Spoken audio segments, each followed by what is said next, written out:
We can start with the companion pool. I'll send Fish stick all day. Yes. How was your guys' cruise? It was great. great. It was so much It fun. was pretty fucking It sick. There's definitely been moments where I was like, it would be nice. It'd be nice to be back on that. Maybe just for the not, like, I forgot what it's like to worry about meals. Oh, I got home and I weirdly was like, oh, I have to plan what I'm going to eat tonight.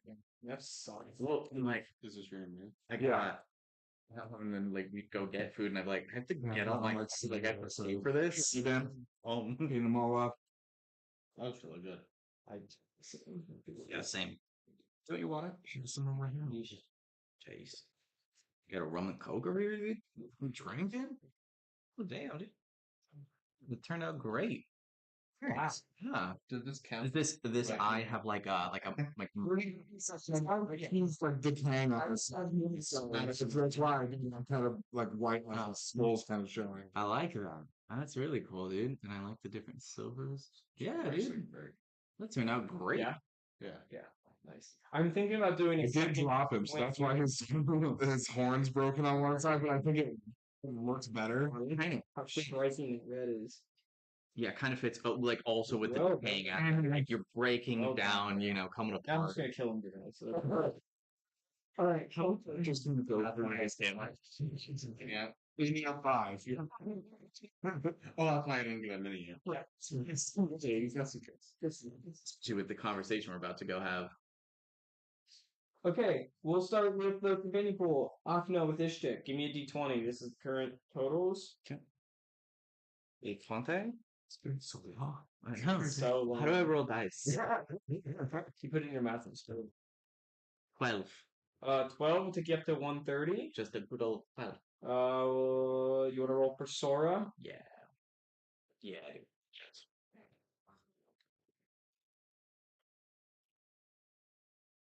Use cursor dice. That's great. Yeah, dude. I'll roll it outside of my tray. Yeah, 4. Curses go down. Okay, 102. Tarin, which is Balazar. And give me a d20. With 12, you will go up to 123. And then Cole. Ersten. Oh, man. It's not going along. Ishtik is fully capped out. Is that true? He got to 130 this, I believe. Oh, you mean like his skills? Yeah, he's skilled out. Yeah, he's skilled out. Yeah. So the pool, if like one of the people who isn't skilled out was winning, they would get something. We'd roll to see if they'd upgrade. Gotcha. That's it. But Ishtik's too dang good. Yeah, he is. Maxed out, so there we go. It's okay. You know what? It's great. I ain't changing nothing. Okay. Boy. Yeah, it's the gray water. Yeah. They didn't have their. I got a weird message from Nick, and then I called off office, and then they're both confused right now. So, Gotcha. okay, well, You guys figure it out. Yep. All right. Who were just walking away from blood and wine and all of that, correct? Just making our way I like. believe you guys took a short rest. Yeah. I mean, like at the ship or on our way back to the ship. You are not long rested. Mm-hmm. You are short rested, and you are going to go to the meeting with. Now you know it is potentially a meeting with Daku, the Lich King, because the ship has arrived, and I believe Type just came back and informed you all that in fact he believes he just got accepted that there will be a meeting in an hour, and the Lich King ship's arrived, so he's hopeful that they'll be able to get in and talk. So I will say you guys will be on your way unless there were anything you wanted to do beforehand. I want to buy a new ship.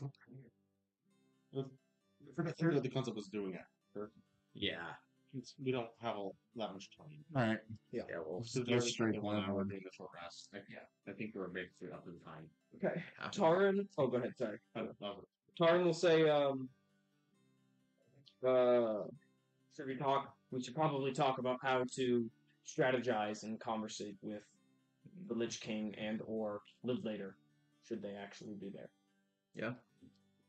Do we know anything about the way they do politics, the way You they. guys have auto dill poke as well. I forgot. But I'll roll. Well, and I think we're at 9 each one, so I'll roll him up to date. But you guys can continue to talk.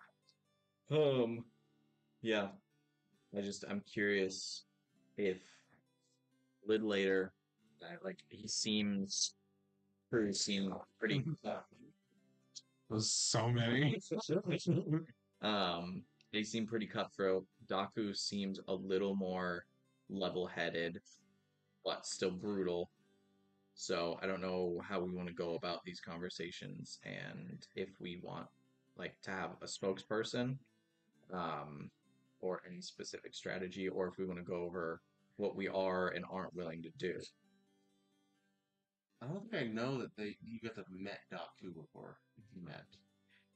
Yeah, that's fair. I was there. You were there. Yeah. Would you? I guess You could have asked. Yeah. What that was like. Yeah.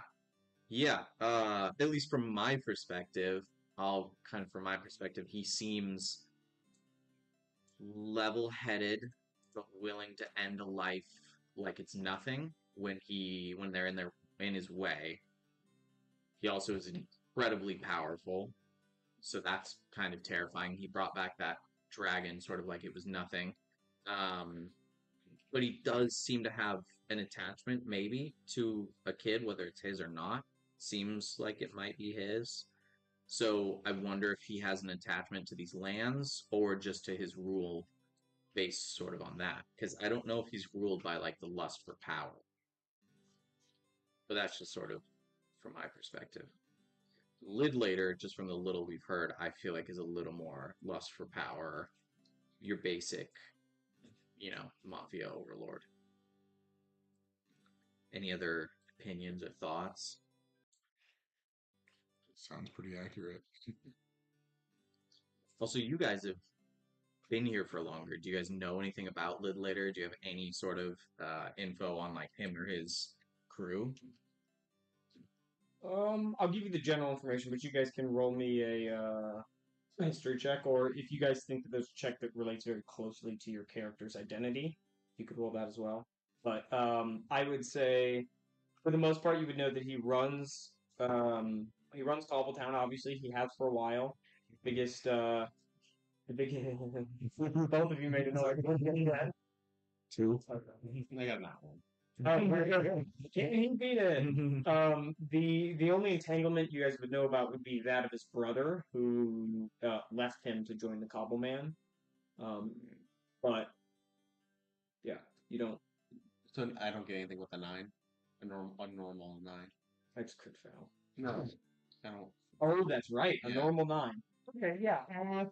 I'm assuming it can also be normal information. He doesn't have 6. Information Just that okay. you do not believe Daku leaves House of Unhope very often. Mm-hmm. Or if he does, he hasn't. It's normally news that spreads when he goes to Cobbletown, and he hasn't been there in years, 5-6 years. Is there any general knowledge or specialized knowledge concerning liches? Or is that just basically this is the only guy, therefore there is none? Yeah, that's kind of it. The only other information would be that you've read in the notes. In the notes. But as the world is concerned, yeah, this is the only lich that exists. Also, I imagine there'd be fables that could be somewhat close to accurate. do we think it's odd when we first came here? I don't know about you guys since you've been here. I kind of got the it may have just been inferred on my end, but I thought that they were sort of at odds, Daku and Lidlater.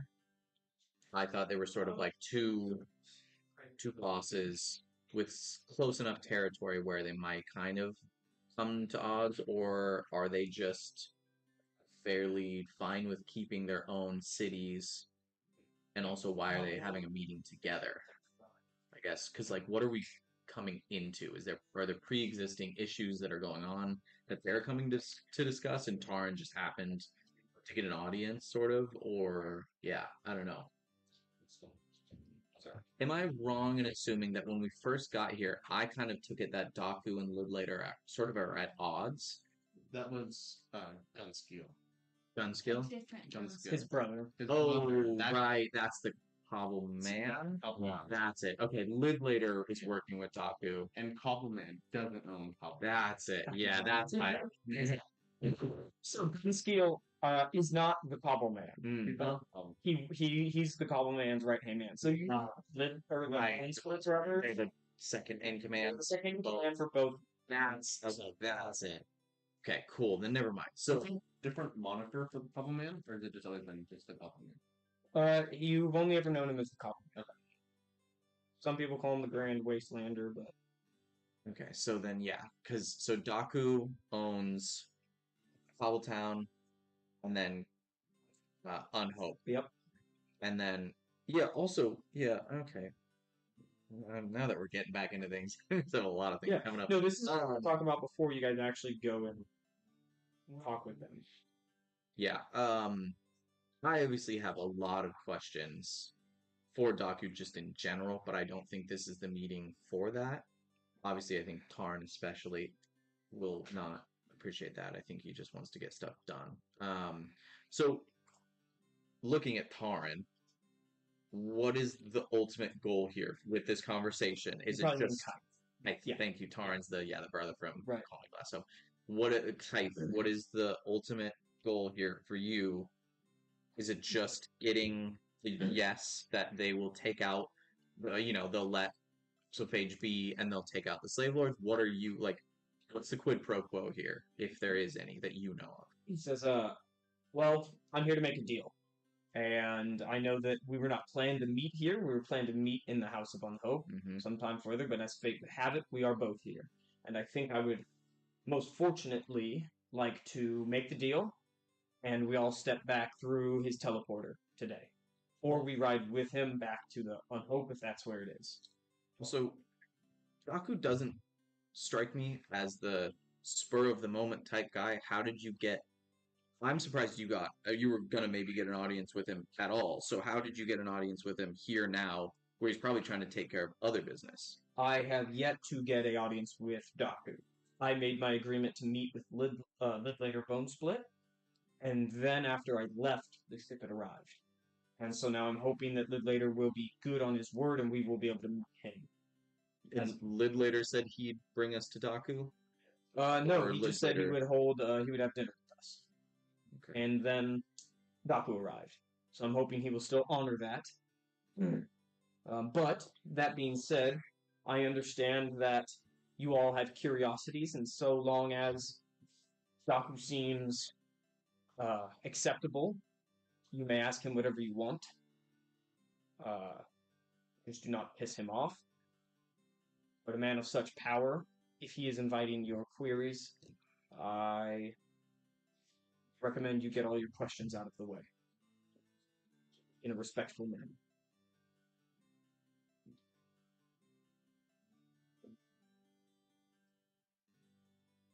Do we want to come up with questions now? Or to kind of discuss what we're willing to ask, what we're not willing to ask, or I don't know. Or we can go in as is.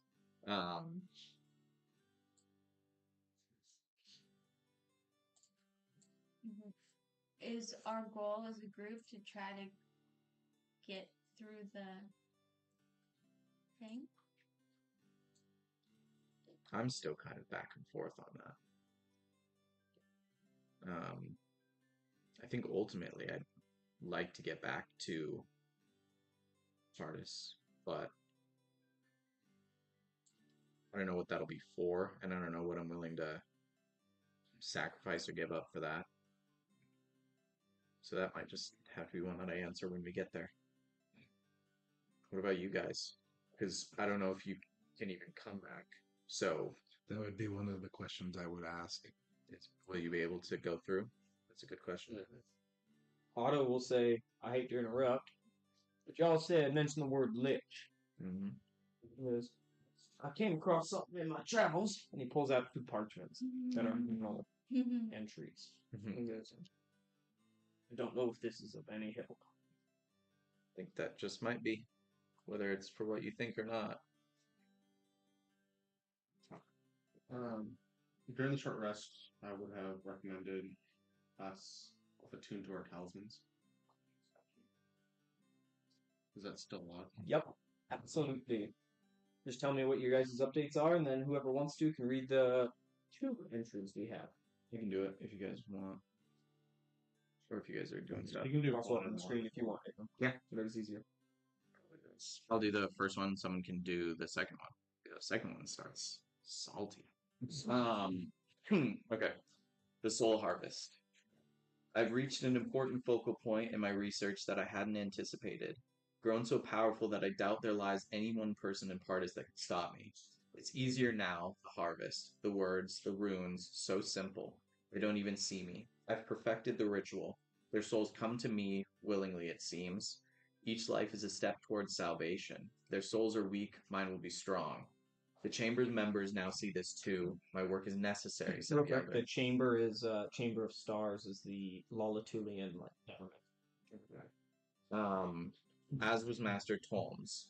With the support of the chamber, I've realized something. This entire time, I've been trying to find the key to Daku's phylactery's destruction. I have finally found it. It's me. I will create a phylactery so powerful that even the gods will tremble. Also, just little theory. Cobbleman? Yeah, go for it. Can I roll Arcana to see if I know who Master Plum is? I know who Yeah, Master Plum is. you can. Absolutely. It's a 15. Yeah, you know who he is. Okay. He's the guy who created the most dangerous spell of it. Yeah. Starfall? He created Starfall. He was also the first person to cast it upon the barbarians. Killing like 200,000 of them. Yeah. Didn't he go into exile after? Yeah, okay. That's fun. Alright, let's read the second part. My thing's not loading at all. So. Balzar. So I gotta like pull It's on it screen. up. That dead fuck. Thinking he could stop me after what I've sacrificed. Telling me I'm cut off, only he can approve such works. And such works are what a disgrace to magic itself. Lolitulians are intelligent, not smart. If they were smart, they wouldn't blindly lead someone who wears a mask. That dead fuck under the mask can be anyone. I am in a. Why can't I? Hold. I'm gonna lie, I couldn't say it. Astral chamber now. I am Lalatula. I am Daku's worst nightmare. No wonder he fled back to the Bastard Lands. The war of the dead is coming, and I lead the winning side. My sub-phylactery is so beautiful, isn't it? If you are reading this, you should surely know. That one is, it just says entry period. Yes. Okay. I would ask where he found them. And he says, I was walking along the desert floor one day, and the hallucinations I have sometimes play a trick of the mind, and I saw a little hand crawling across the ground. And then it kind of jumped off of a rock and disappeared. I turned over that rock, and right as rain, there it was. Your imagination is so interesting. Years. Oh, isn't it? Created all this. For the talisman, do we roll? I think we already did. I charged you. I do. So Talisman we're should just have. attuned to it right now. Yeah, you're attuned to it, and then yeah.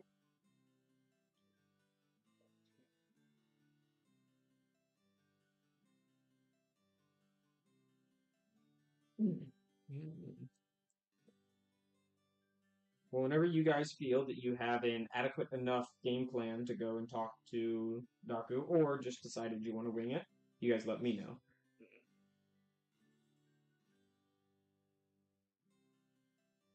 Do we want to write down our questions so we don't forget? Or we want to just go for it? I mean, everyone can have their own questions, write down their own, or just keep it up in the old dome. Was there any questions that are pressing? Like, kind of need to ask. I mean, I want to know what the price is for what Daku's going to do, and then what the price is for letting us back into Pardis. Because I don't know if we were technically part of that deal, anyways, originally.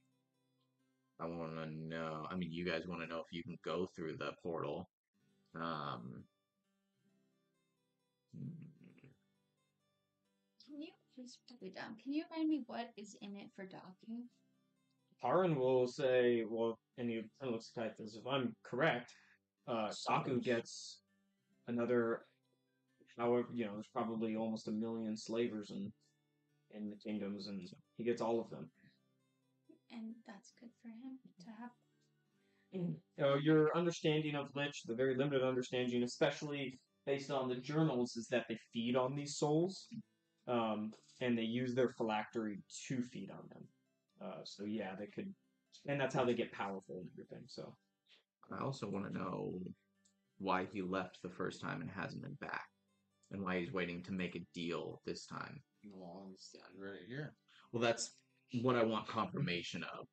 Is okay? Was You're it not- this guy? You're not going to get Daku to reveal the reason why he left. But we might If it get. was a retreat or a weakness, he's not going to say it. Well, we might get some information of like if we're asking why he's making a deal this time for it when he could just take it. No, I think with most of the questions, we have to look for ways to get him on his good side, Mm-hmm. or ask questions that are so easily answerable that they're basically nothing. Yeah. Almost small talk to him. Beyond that, I think we have a modicum low amount, and I probably won't ask any questions unless the conversation directly ties to it. Mm-hmm. It sounds like we have most of the questions in basis, Mm-hmm. you know.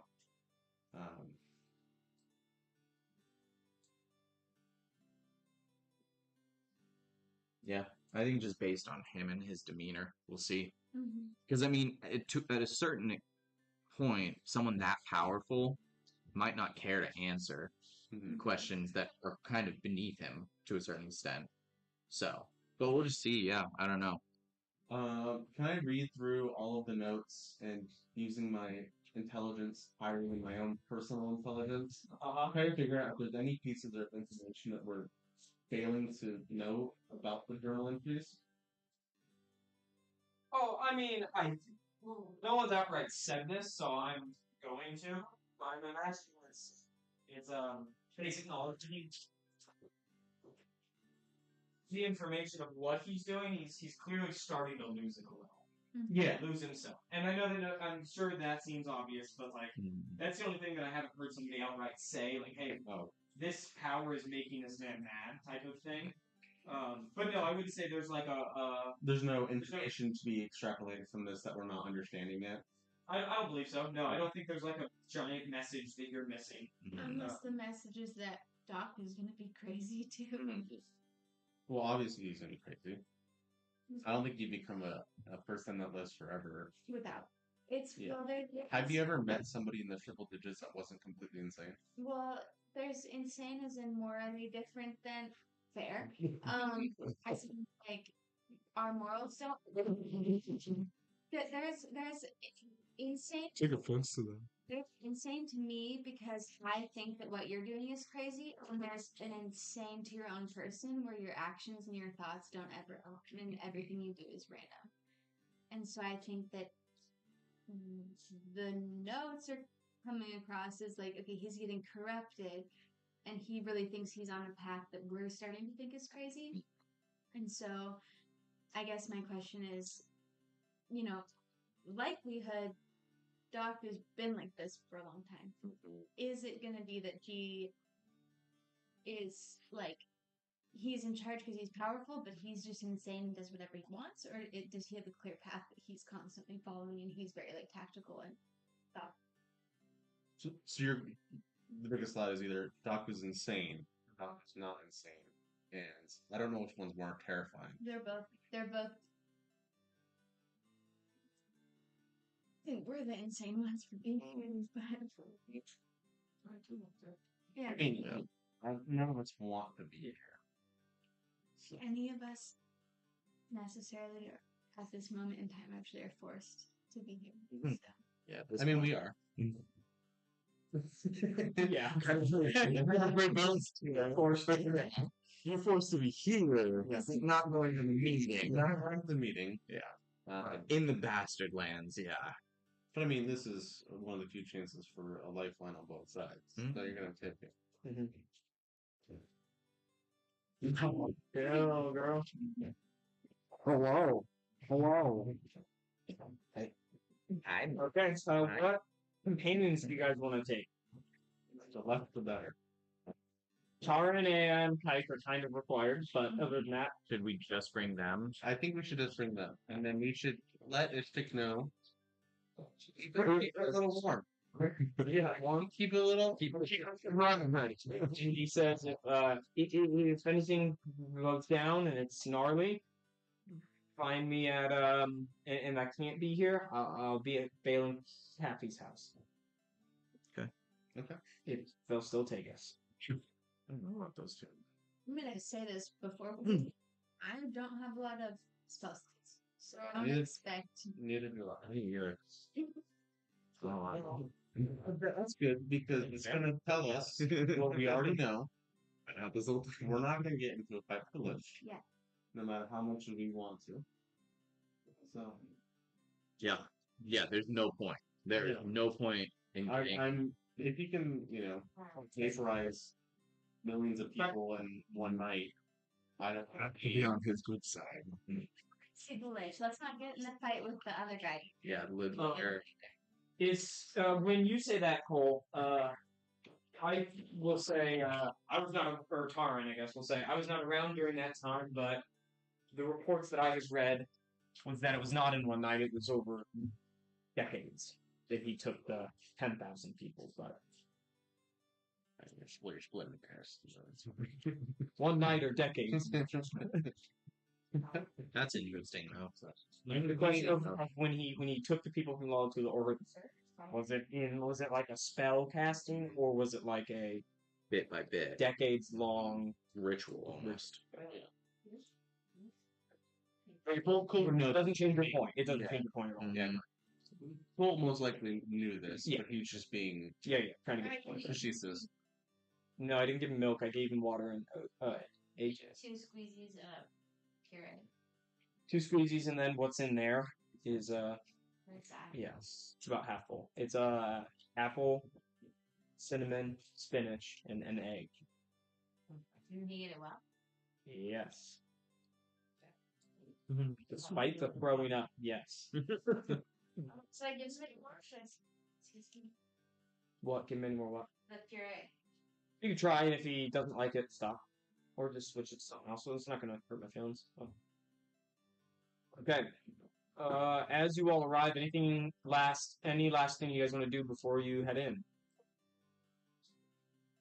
I want to put up a prayer to Badu. Badu, okay. No, not Badu. Theros. Theros. And just Hey, you can give me a religion Sort check of for that. See what say, like, whether or not this is my last moment. I don't know, going in somewhere crazy, but I hope to get back and serve. Yeah. That's going to be, well, it's a nat one. So, it doesn't matter. No, in fact, when you lose praying to the god of pretty much wildlife, Mm-hmm. you just feel that this barren landscape is so the farthest point probably possible from Theros' domain is where you're at. Makes sense. And that's why I'm doing that. As you guys get to the base of this tower, you enter the later Bone Splits Tower. It feels like stepping into a fortress built of contradictions. The lower floors are chaotic sprawl of junk, rusted gears, and shattered magical trinkets, and half-finished contraptions that are strewn haphazardly, giving the impression of centuries of neglect. Yet, beneath the disorder, the cobblecopper structure is flawless. The smoothest cut cobblecopper you've ever seen, almost adding an art to the craft that you previously thought was impossible. I guess other than seeing, what's it called? Oh, Arcadian. Arcadian, that's right. As you ascend the winding staircase, the clutter, you guys were let in upon seeing Kite. The clutter thickens with a lot of relics and forgotten tomes that spill from crumbling shelves. But the architecture remains a testament to the master craftsmanship. Pillars of cobble copper made the metal look less like common artist's term of braxite and more like a blood orange steel. The beams are reinforced with glowing runes of necromantic origin. Each step brings you closer to the top, where the chaos recedes slightly before meeting two large stone doors. Stone, something you haven't seen in quite some time. It reminds you of home, of Pardish. This stone must have made the same long journey as you. Frantic guards who are slacking off are now in a panicked frenzy, attempting to look professional. However, it's clear that the real authority has arrived. It's the new arrival of Daku's guards that have just came from the ship. They're sort of walking in as we are. No, they've Or- already been here. You get the feeling that like the haphazard, like lowly skeletal guards are kind of like, oh yeah, I got that, I can do that. While these other guards have kind of just walked in like daddy's home. They are marbled knights out of a storied fable book. They are clearly the ones in charge here. This is what they look like.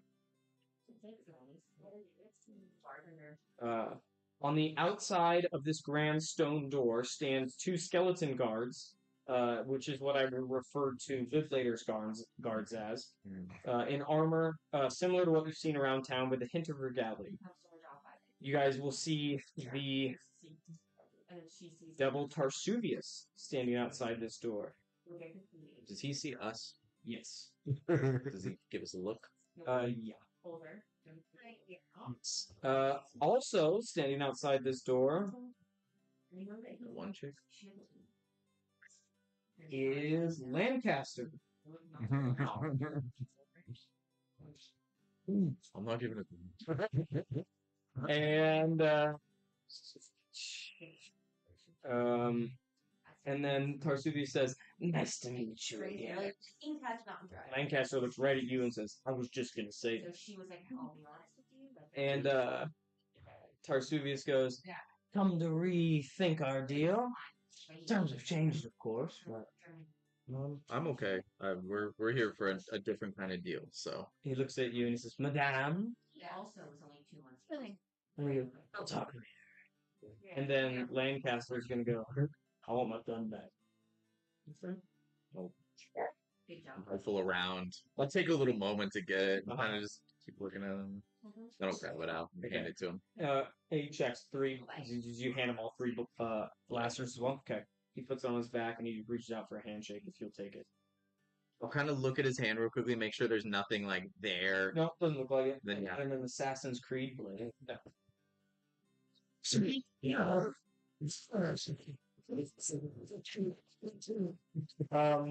I would reach out and shake his hand. Okay. And say it. I hope, it came back to you in the same shape that you left it in. And the end of your sentence will kind of be interrupted by somebody on the other side of this large stone door that we hear go, "Please, come back it up to you." And then after that moment, it shuts down Lancaster and Tarsuvius. And on the other side of the door, you also hear, "How? Your people live like wastelanders. We are to be a kingdom. We need order, tidiness, consistency. Tighten your grip, son." And then you hear like more choking, and Lancaster will just kind of like look around and like kind of lean into Tarsuvius, and their relationship looks like they are very new friends, and there's like, should we maybe kind of, and then Tarsuvius says, hold on, and then he keeps listening, and then you hear that same voice say, "Listen to me, your own brother betrayed you. I know what that's like, but it either molds you or destroys you. Fight your son." And then you hear a little boy's voice say, "Father, I don't know his eyes. I can't take anymore." A moment later, you hear more choking, and then it's cut off. And then you hear, "Tell me, do you feel like you're being molded or destroyed right now?" And then you hear, and then Tarsuvius is like, "Okay, I've heard enough." And he kicks in the door and walks in. As you enter the room, the first thing you see In the back of the room is the man you believe to be Lidlater Bone Split, who's keeled over on the ground. Yeah. However, there is one thing that seems odd about Lidlater Bone Split, and it's that he doesn't have any head. There's a young, bluish-colored boy with an orange spiked crown that you guys would know is the kid that was at that same location. And Daku says, "Good, that's enough diaticals." And then you guys hear like grunting come from the body that is Lidlater. You guys will see the Lidlater's skull is like split apart, not into one bone and flesh, but into shifting fragments that spiral into a central axis at non-Euclidean angles. Pieces floating in directions that don't exist, yet remain connected by threads of pulsating, writhing magic. His eyes, one green and one red, uh, through separated holes, still see. His mouth, though in pieces, still moans. You can witness his thoughts elongating into impossible shapes as they re-enter brain tubes that are folding back into shape like a maze taking shape. What is now reformed, what was not what had been broken. The boy's magic seemed a thing bound by eldritch forces. As soon as Lidlater's final tooth jostles into his head, um, the magic that he is wielding seems to leave the room. And then Daku says, "Get up. You have guests." And he just kind of like, "Oh, yes." I just want to see if I can roll Arcana to see like what sort of magic that is. What sorcery is this? What? Just go back.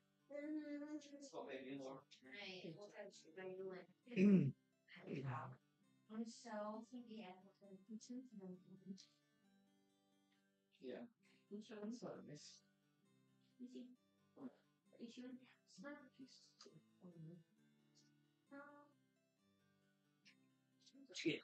An 8. Yeah, you're not entirely sure. You can as well. And then with the last spellcaster, if you want to as well. 9. Okay. No. Come on. Spellcaster. None of you guys know. Man. And then the person who you guys now see is clearly Daku. They say, after he says, get up, we have guests, and they then said, I do. Daku says, yes, and get somebody to clean this room. It's filthy. The then gets to the skeleton guard, and he says, get somebody to clean this place. How come it's so rancid looking? God damn it. An undead man runs in with a broom and just starts like frantically sweeping in every direction. Is it actually dirty? Yeah. Okay. Yeah, it's pretty dirty. A single broom probably won't do a whole lot, though, in terms of the totality of the. You want that? That is Daku. Oh. Your milk.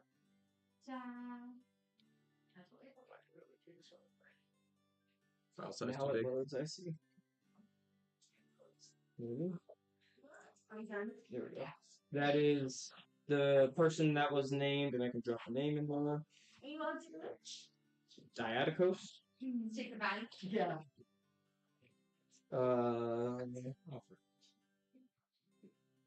Oh, kept down. And then, as Lidlater rises to his feet, you're finally awarded a moment to look away from like that direct scene and look at the entirety of the room. Abram, if you'll flip map.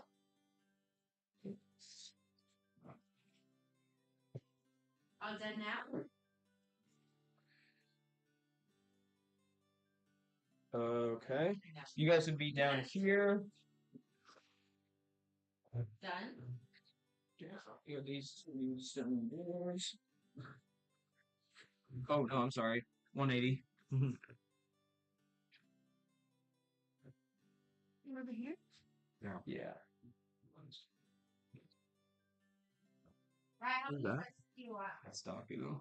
I'm right next to Daku? That's two or three. slightly stressful. Wait, this is Daku. That's Daku. This is Oh. that is Tarsuvius, and then the guy with the gun is Lancaster. First on the floor. What's that? That was just crap. There's one. There's your mini. The floor. Blending in. Thank you so much. Is this your dog? That's my dog. The floor just in front and beneath your feet sips into a sunken section in the center. That's the few circles I have there. Overlooked by a cold and unforgiving altar to Ilkin the Bastard. That's the blue square. This long dead godly presence is palpable here. The stone floor feels slick with age, worn by countless rituals and sacrifices. Though, and by stone floor I mean the one that's holding up. Four green braziers line the edge of the space. Their flame flickers with an unnatural glow. This altar looming over the sunken pit is jagged and crude, as if hastily assembled from cobble copper and stone, a mockery of divine worship. In the pit below, dried blood marks the floor. Standing in this pit, at attention, are four marbled guards, as you saw earlier, and their leader, a golden-haired female warrior. That is the one that you had seen at the last location. Ancient relics and skeletal remains are scattered along the edge of the room. Piles of forgotten debris, broken caskets, and arcane tools. The smell of cobble copper, decay, and burnt offerings lingers thickly, and you can feel the lingering malice of long-performed rituals clinging to the stones themselves. Behind the statue, near the three members of royalty, is a long wooden table set with silver plates. A male servant, the undead servant, is cleaning the room still. This chamber is a place where power and madness collide, under the watchful gaze of a dead god. This is, as a reminder, the female. And Taran will lean in and tell his brother, and you guys will overhear him say, that's Commander Redbrand. Commander Redbrand was the military leader in Colony of Unhope that people were looking for. That was one of the questions at the question was, where did Commander Redbrand go? And that is where she is. So she's human. Yes. She is not undead. She doesn't look to be, unless she's a serviceable past-living. And then later says, my apologies, I wasn't expecting company. I did say we would meet, so whatever this is, let's make it quick. We'll be able to, I'm going to be eating here shortly with the Supreme King. And Baku says, no, they will join us. I asked the chef to make more when I arrived. And then Lancaster approaches, and Daku gives him a very formal handshake, so Lancaster could be moved up top. Up to here? Yeah. He kind of pushed by you, even bumping you a little bit. And then Daku shook hands. Yeah, no. He was just excited. Daku would then say, Lancaster, good to finally meet you. Congrats on a smooth transition. You've done well. And Lancaster says, thank you, King Supreme. Daku says, please, call me Daku. And Lancaster smiles. And then Baku looks at his son and says, Didacos, go to home. And then the kid says, but I want to meet new people. And he points at you guys. I want to go meet them. And Baku just stares at them. And then eventually the kid just says, fine, Tarsuvius, do you want to play Trinitrit? And Tarsuvius looks at Daku, and Baku just nods. And then he looks at the kid and he says, you are so going down. And then Tarsuvius begins to walk up top. And the two begin to leave. Tarsuvius flirtatiously looks at the female guard captain. And then she says, Redbrand, looking beautiful as always. And then Redbrand just says, that's Commander Redbrand to you, soul burnt. He just goes and he goes, your words still burn me, my future love. This will be a funny story on our matrimony one day. And then Didacos just says, Archon! And then a sliver of reality cracks open over here. And on the inside is another stone room.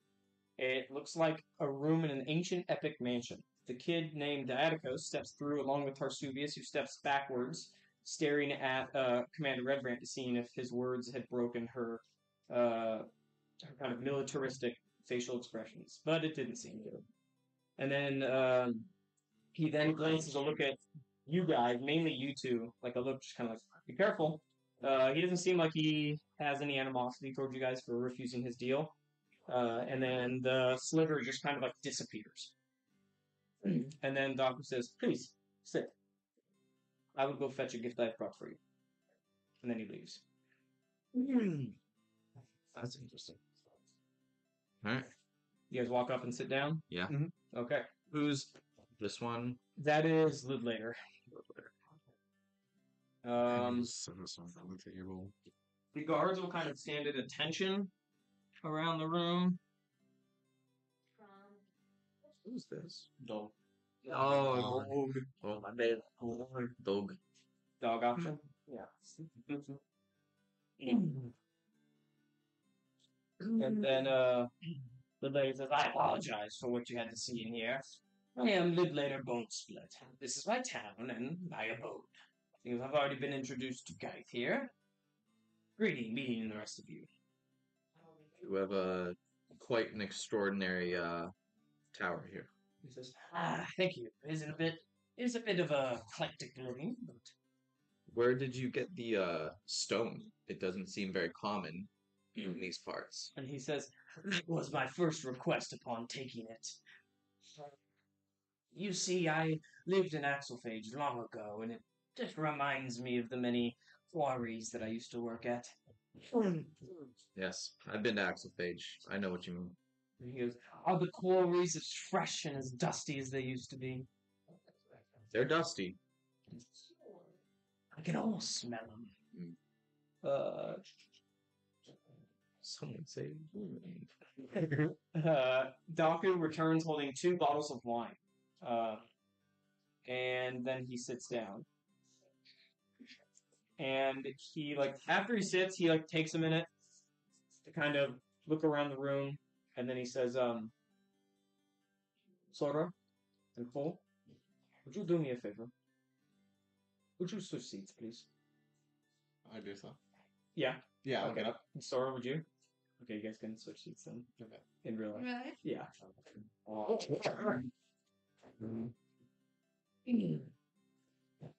I have so many snacks on the Our snacks up. You keep it. No, you can bring him over. And he watches Sora walk over, and as soon as Sora's butt hits the seat, he just kind of goes "Thank you. That means a great deal." And then he pops 2 of the wine bottles, and he says, "Wine? Sure." What about Cole? You can't drink, right? You can. Oh. Not really. Skeleton variant, I would say maybe not, but it would just kind of dribble on the floor. I guess you probably technically Undead. There's enough there. Yeah, I think I'll taste it. Not completely. Yes. Then I won't dictate. Okay. The only person that will be Kaif.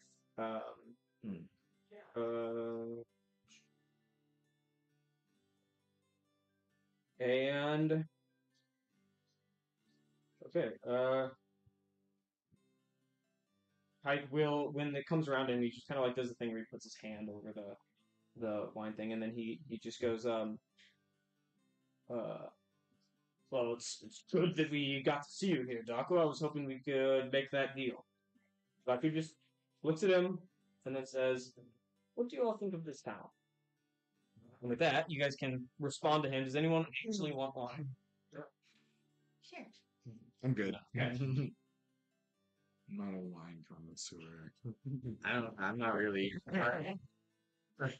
And cheese, so it's Yeah, I'm not really. It's it won't be fulfilled until. You need the full charcuterie board experience. Yes. She needs that charcuterie, you know?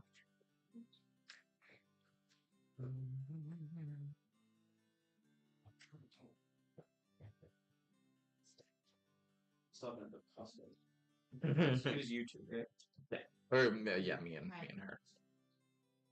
I'll give you eye drink and another thing. I gave and Jordan. Oh, yeah. Cute little sassy cup.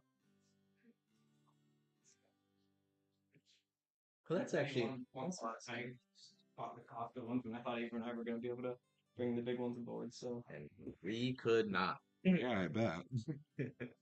They didn't want us using huge bottles that we filled with, honestly, I don't think they would have cared, dude. okay. A lot of liquor onto that boat. Yeah. Is there a drink package? Yeah. I think they had a drink I'm not package, but it wasn't unlimited or anything like Yeah. that. They just, you could pay Per to day. have If 3 nobody things says or something within 30 seconds, I'll. Does anyone say anything before 30 seconds? I was going to. Okay. I was just waiting for you to get back. He asked what we think of the town. Yeah. I would say they're quite different from the towns that I visited in Pardis. The chaos and trickery seems to be more of the currency here, but it also there seems to be some sort of order to that chaos, which is interesting. When I first got into the Bastard Lands and imagined the towns, I thought it would just be pure chaos, but there does seem to be method to the madness, which I find unique and refreshing in a way. Oh, also, I forgot when Doku got up. Everyone needs to give me a charisma saving throw. But Wait, when you got up to get the wine, get the wine. Don't need to get the wine. When you kind of walk by. charisma saving. Yeah. Which one? That's fine. 17. 13. Okay, you were the only one that failed, which means you're going to be frightened for this encounter. It's a special frightened where you will just have disadvantage on all your checks, but I don't want that to discourage you from saying something if you want to. And Will fail. but it's any checks that deal with Doc or when Doc was inside, I guess. So it's the most.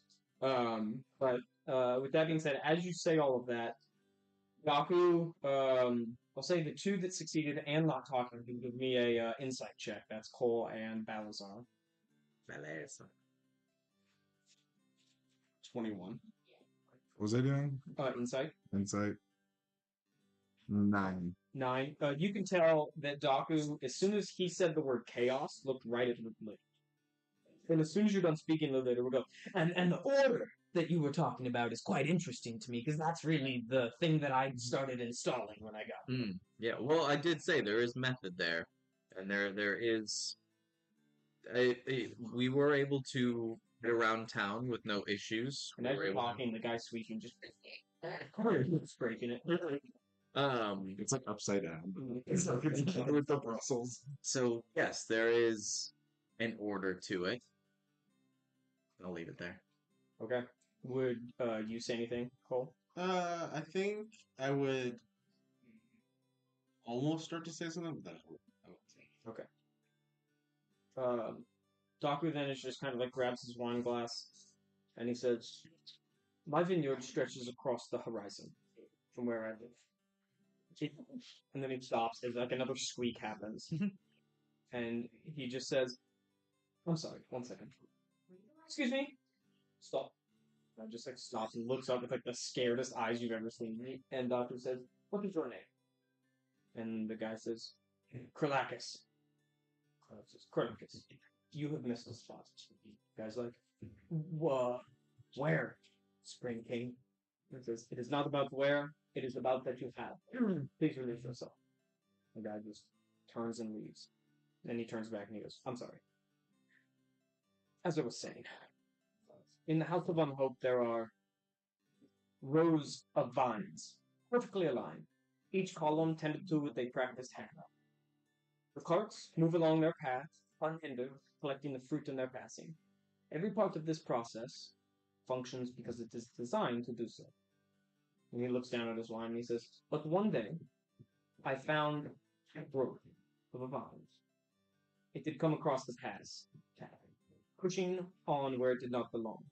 It was small at first, barely noticeable, yet it caused the carts to grind to a halt, snapping their wheels, and grapes fall and crushed beneath them. I saw those grapes. I felt their loss. I could have left the vine where it crossed the path, but that would have not solved the problem. The root was there, beneath the soil, growing." And he just looks right at when he says that. He says, "If left unchecked, it would have returned again and again, disrupting precision. But if I cut it, I ruined any grape to be produced by the entire line. What do I do?" Can I roll a nature check? Yeah.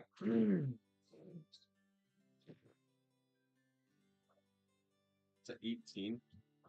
An 18? Yeah. The smartest thing to do to get the most grapes would be to keep going and let the vine grow over the path, even though you're going to lose some every single time.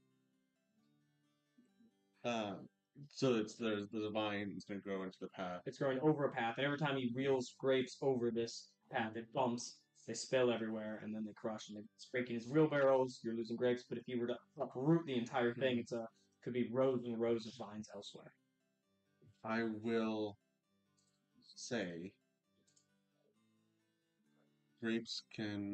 vines will follow path of least resistance. What you do is you create an archway, and then you allow the vine to go up and over. You've What if- maximized your space. And what if the roots are too deep? Too deep in the ground?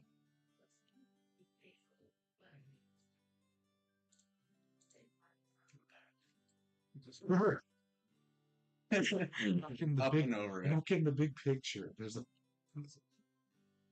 And he just kind of like offers it to anyone else. Create a new path.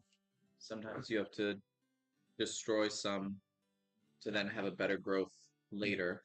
Maybe you create a new path around, take out one of the other bushes that is not doing as well, and you trim where you have to, and you destroy some, but in the end, you allow the ones that are strong and pushing through, like the one that is taken over, that I think will produce more than the others, or than the one that you choose that is less. Create the new path. Perhaps. Perhaps that would be wise. One such farm was not designed to allow me to that option. He goes, so I dug it up. I tore through my own fields, killing many vines in the process. I found that root back to its source. By the time I was done, a large portion of my vineyard was gone. But now, the path clear. I regret the loss of those grapes, yes, but they were necessary losses to preserve the whole. Anything less would have invited, he looks back at Lidlater and says, chaos. This was nearly 800 years ago, you see. I walked and gathered every grape by hand, that were soon to die. I made 10 glasses of wine from these grapes. Including these, I hold, and he shows the 2 that he has here. He says, only 7 remain. I will bring them out when it is time to celebrate. The last time I did was when my son was born. And he kind of like raises his glass and he says, Chaud de vie. Which, does anybody speak festive? I do. That would be festive for let the festivities begin. Is there a accompanying, like usually Like when a people say, reply. It's the same thing, sort of. then I'll say it in perfect fest. Oh, I like it. And then I would say it in his exact accent. some here. And like his cadence, his Oh, okay. accent. Yeah. Well, he's been For more than a minute, which I think And then, as you guys drink, undead servants bring in dishes of carrot and lime grass gravy stuffed duck. One for each of you. Where's that? Yeah, no. That's Are we just smelling it, or are we just I think it's I'm doing it with super time? And he says, isn't it interesting? These ingredients, on their own, separately, mean nothing to me. But when combined, it brings me right back to my childhood. That was over 1,000 years. I am over 1,000 years of age. Nearly 1,000 years of age. And he goes, now you see, this is no easy task to bring me back. But this taste does it. Ivor's mind trick, I call it. Would your parents make it for you? Or was it from a specific memory? He says, the town provided. Can I roll to see if this type of cuisine? Yeah, Because it's probably medicine. The rumor is that he's Herbie. Yes. From age older. 18. It was served mainly in Obithius and parts of Sadasahuku. Apologies. So that would be the middle belt of this entire. Gotcha. So it's not. Anybody? But I mean, it could be served anywhere, right? Right. Yeah. Especially in the later days. But if 1,000 years ago, years ago, it'd probably be served in this area. okay, gotcha. So still could be. You said Opithius. Do you mean Strickland? I did mean Strikend, yes. Okay. I was incorrect when I said that. Yeah. Strikend. So still not specific enough to like make that. Yeah. Okay. Would it, from my time in Perth, would it have still been served? You've probably had it in Earth. It would have been a delicacy, but I mean, it could be as far south as like Azine. They would have served it, but I just want to make sure it was still like time wise, still being served in Perth. Yeah. Does it seem odd that he'd have duck in the Bastard Lands? Oh, like, yeah. Because we haven't seen like any animals or any. Okay. Does it seem odd that he's eating? It kind of feels like a Ritual. I do because I can type of luxury. You're probably not tasting anything, but.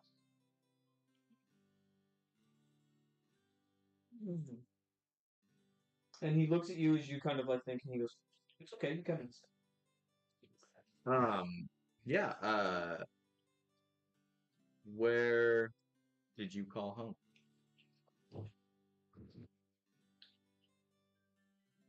I was from a kingdom in Parthas with hypocritical leadership. Leadership that led directly to the death of many people. You tell me where I am from.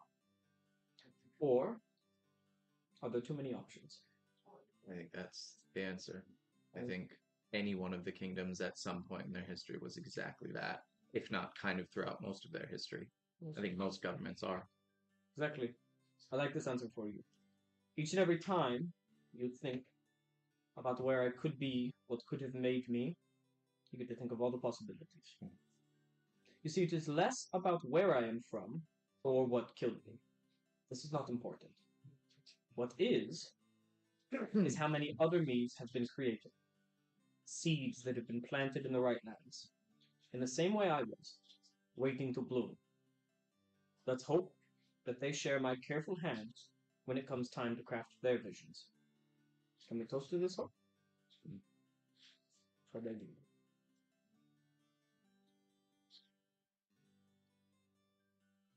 Would Cole have drank? Okay, I'm scared. He just said let's toast to like what everything I've done. But he did say my careful hand.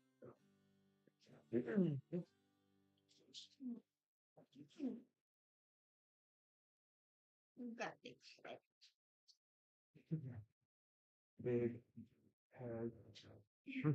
Big head, little arms. Do any questions bubble up in any of you, or do you guys just kind of continue eating for the next little while? Yeah, I would ask. Well, I'll just say where I know now. Obviously, I know that you cultivate grapes, so it seems that anything is possible in the Bastard Lands. What about the duck? That seems quite a. Grapes are one thing. You can bring a seed and you can plant that. And there is soil here, obviously. Maybe not entirely fertile, but there is. But what about ducks? Do you cultivate them as well? He goes, anything is possible, or he says, I reject the notion that anything is possible here. But most is possible inside the House of Unhope. Why do you reject the notion that anything is possible here? It seems veritable cornucopia of randomness. So do not reject it. I can concede that miracles happen. You all witnessed one this recently. Dragon? It was quite a miracle. I never thought in my lifetime I would see anything like that. You just say goodnight. That's actually adorable.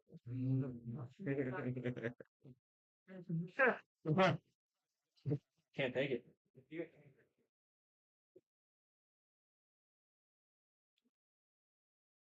Karin will say, speak of your house, and Daku, I do not mean to be rude, please. But what kind of name is the House of Unhope?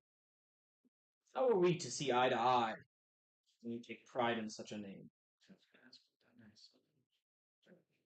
And Daku says, "You will call me Supreme King from now on. As for the House of Unhope, it is not just a city; it is a statement. Hope is a fragile thing. It only exists where there is fear. Fear of what is, fear of what might be. Hope feeds on fear, promising something better, something different.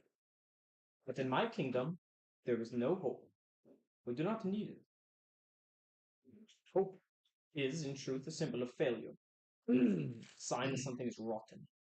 It tells people perfection has not been achieved.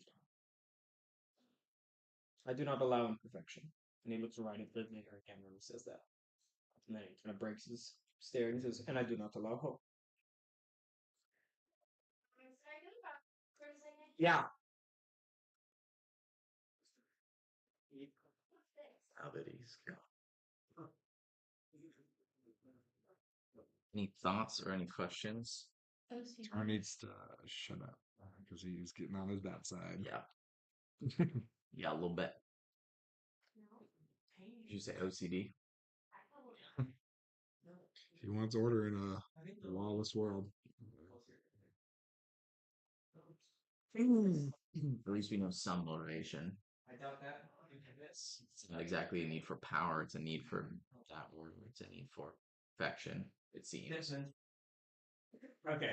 Or to at least strive for perfection, not so much achieve perfection. Although I don't know if he's saying that he doesn't want hope to be accessible. I think I think he's thinking he is perfect rather than everybody else striving for perfection. right where he's already He has already attained it. In the House of Unhope. Yes. Yes. Yeah. Is the lack of hope what you wish to bring? Do you wish to bring that into Pardis as well? I used to. You see it in Pardis, hope and fear. Oh, okay. Sorry, Julie. Yeah, Desmond was their car. Julie is the one. Oh, that's right. Okay. He says, "I used to. You see, in Pardis, hope and fear are requirements for survival. Citizens of Unhope do not have a word for war, corruption, greed. The concept is simply lost to them. They've forgotten it since they lived in your land, where it was commonplace. Even more reason to thank me for saving those people from Hearth and Lalatula. Shall we toast to them?"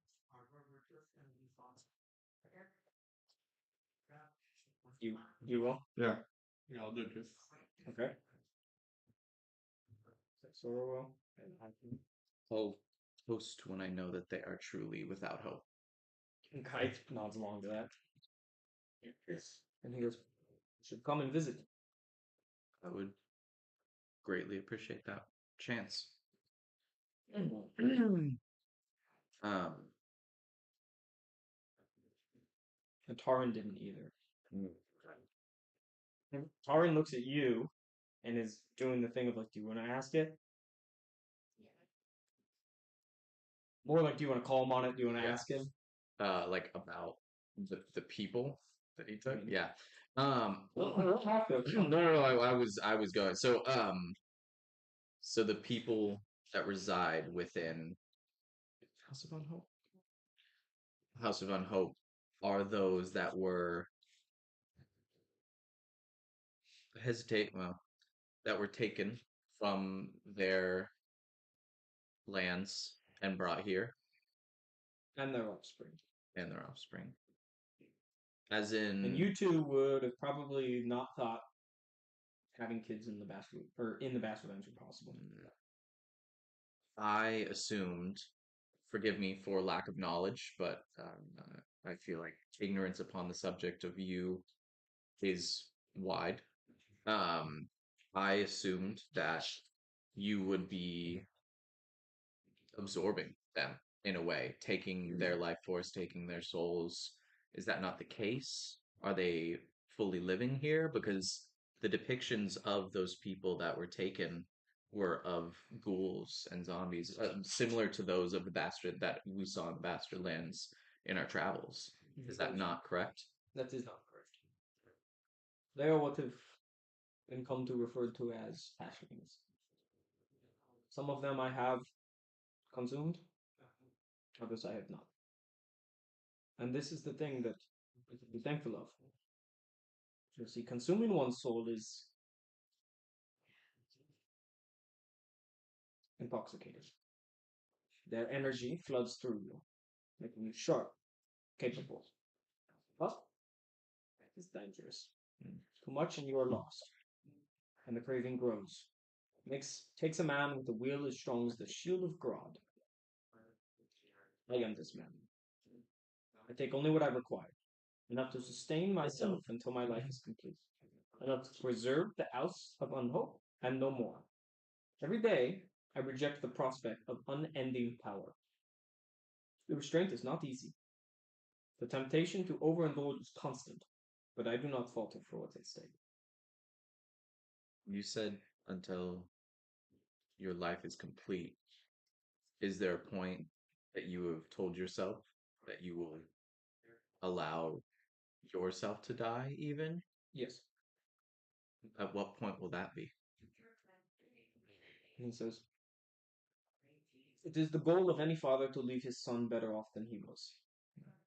Evolution in society only occurs when men plant seeds of trees for which shade they will not get to enjoy. Just as Sahid. Sahid historically was the guy who tried to free slavery and Hajin was killed for it. Mm. And the House of Unhope is not enough for your son. And he says, no, they were there to build my empire for him. May I ask what the end result of your empire would look like? Is that Pardis as well, or is that the rest of the bastard lands? And he says, it is my hope that my son will share my temperament. If I train him to be, he will.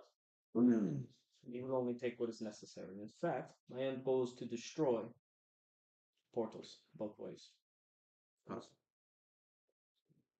I was naive and foolish long ago, thinking that we could coexist. But your realm is too broken. Well, It's sinful. many say that that is the hell, and these, the lands after are the heavens, and that we're just suffering so that we can get here. So, In other words, you make your own hell, mhm. and you make your own heaven. Yeah. I completely agree. And then just the sound of forks like pain. If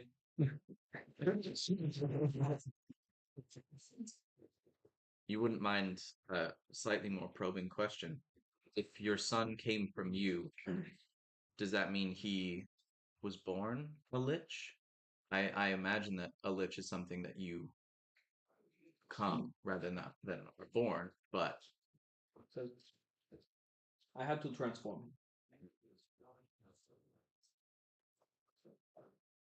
His mother was not, but he is now.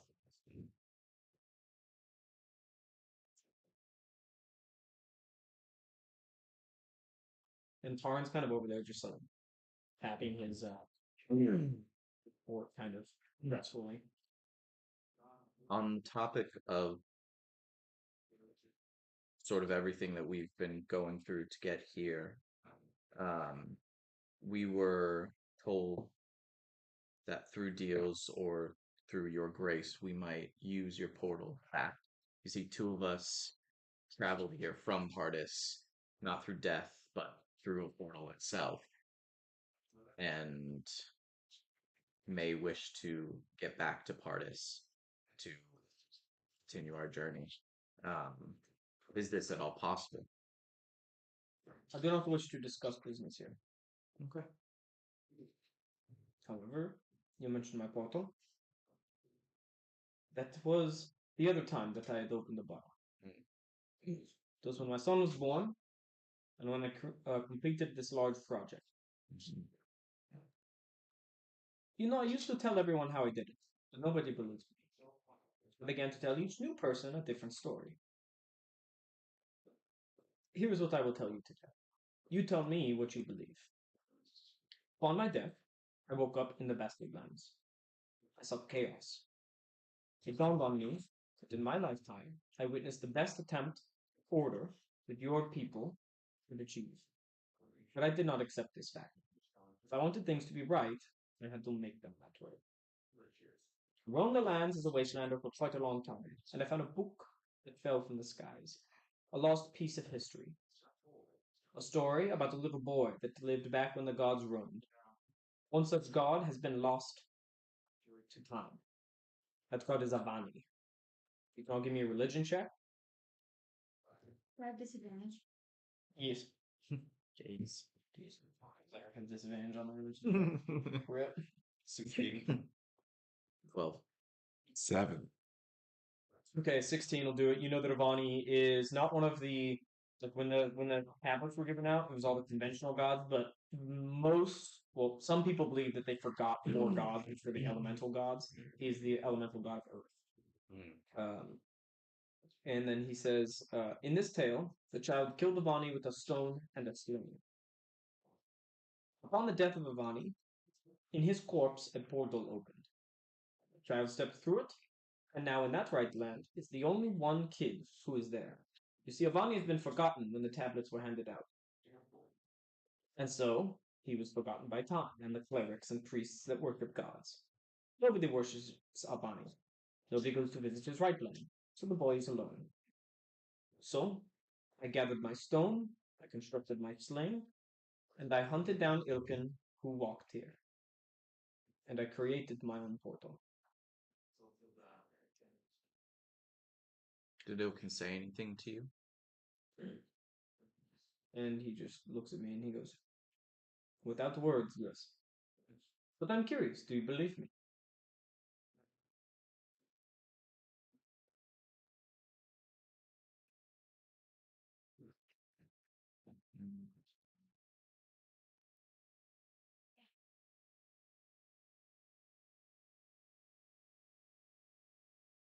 No. Yes. Okay. Do Toll, Balazar, or Sora wish to ask him anything? As the most of the plates are being empty, the wine bottles are getting low. My question had to do with business, so probably not. He will say, I respect your withdrawal. I'll probably add a comment about the meal being very close. There's one thing missing, and I'll mention it because not early in spice. He goes, I'm not accustomed to that spice. Perhaps I should be. Now, most likely it was changed in the 300 years afterwards. He said, do you come from her? Mm-hmm. And then Taran seems like he's reached. Oh, sorry, I wanted to be. Sorry, did you have any thoughts? He's being stared in the corner and toasting to everything.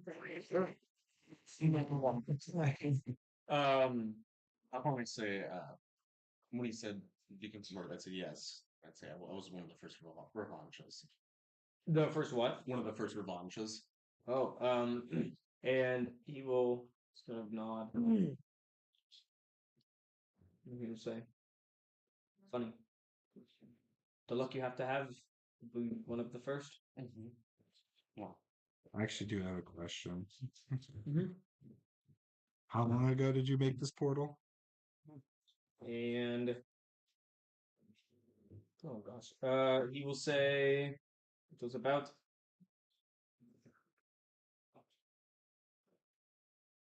somewhere between 500 and 700 years ago. Quite a long time. And he goes, I know of you. You've wandered these lands for quite some time. So have I. Fortunate that this is the first time our paths cross. Have you ever been to the House of Unholy? I have not. You should come. And then as soon as he mentions it again, Taran kind of just like drops his fork and he says, Supreme King, I don't mean to be rude, but I have to get this off my chest. For all the family I had, for all the friends I had in both, that I have in Hearth, I need to say this. You say that you saved these people, but it was 10,000 innocent that, from my perspective, were killed. Some left their families. Is that really saving them? And he says, he kind of thinks and he looks at all of you and he goes, which one do you think was worse, Hearth or Lalatula? They took. He goes, but no, he took 5,000 from each. Balatula. I believe their kingdom was smaller, so it probably had a greater hit on their overall livelihood, economy, general day-to-day outlook in life. I'm curious, does Sparta still see this as evil? The harvest? Yes. Do you? You can be honest. I think a lot of people denote it stealing. Still. Interesting. That's why I would say Lalatul as well. Hearth, by extension, agreed to this. It's a gamble. They were complicit with the concepts set forth by you. Lalatul was not. They were against it in its totality. Interesting. You see, I almost see it the opposite. Lalatula, the people I saved, they were like a baby in a river, floating towards a waterfall. Because I saw what was coming, the moon of molten skies. The single worst catastrophe in your history. And when the fires rained down on 200,000 barbarians, women and children, tell me, what did the people of Lalatula learn from such horror? Nothing. But the 5,000 that I took, they never knew such evil existed. Never got to see it. Never heard it. I relate it, and it may not be that way now, but I relate to slavery. They weren't given the option of whether to come or not. They're given the option of whether to encounter or witness Yeah. witness that event. And whether they would have agreed to come because they did not wish to witness the event or not isn't up for debate because they were not given that option. So, to me, the closest relation is slavery. There are so many key differences. Not in that moment. They weren't given an option, no matter what. They were told to walk, and they came to you against their will. Neither were the barbarians that were killed. You see, I see it more like that. I could be seen as a hypocrite 10,000 times over. And do you know what? I will take that. I will accept that. But I will say, what I did was mercy. Of this I can promise. The day that they walked through the portal, it's the second time. It says, you should come to Unhope. Ask them about the betrayer wars. Ask them how Momoao died. Explain to them the failing state of your world market. Take in the confusing look on their face when you mention these things, and they fail to comprehend them. Only after that you can attempt to judge whether or not what I did was slavery or saving them. It's still. Did they have an option to go back? He says, yes, each and every one. You asked Every day. each and every one that. My portal is open to them if they wish to return. Okay. Do you know how many did? Not one. Insight check. I go really ahead. don't believe them. Maybe It's a 21. a 21. He is technically telling the truth that his portal is open for anyone who wants to leave. There's There's something, yeah. Okay. But I mean, We don't believe that he's confident that every person of sound mind and body wouldn't leave, though. Yeah. Oh, that makes sense.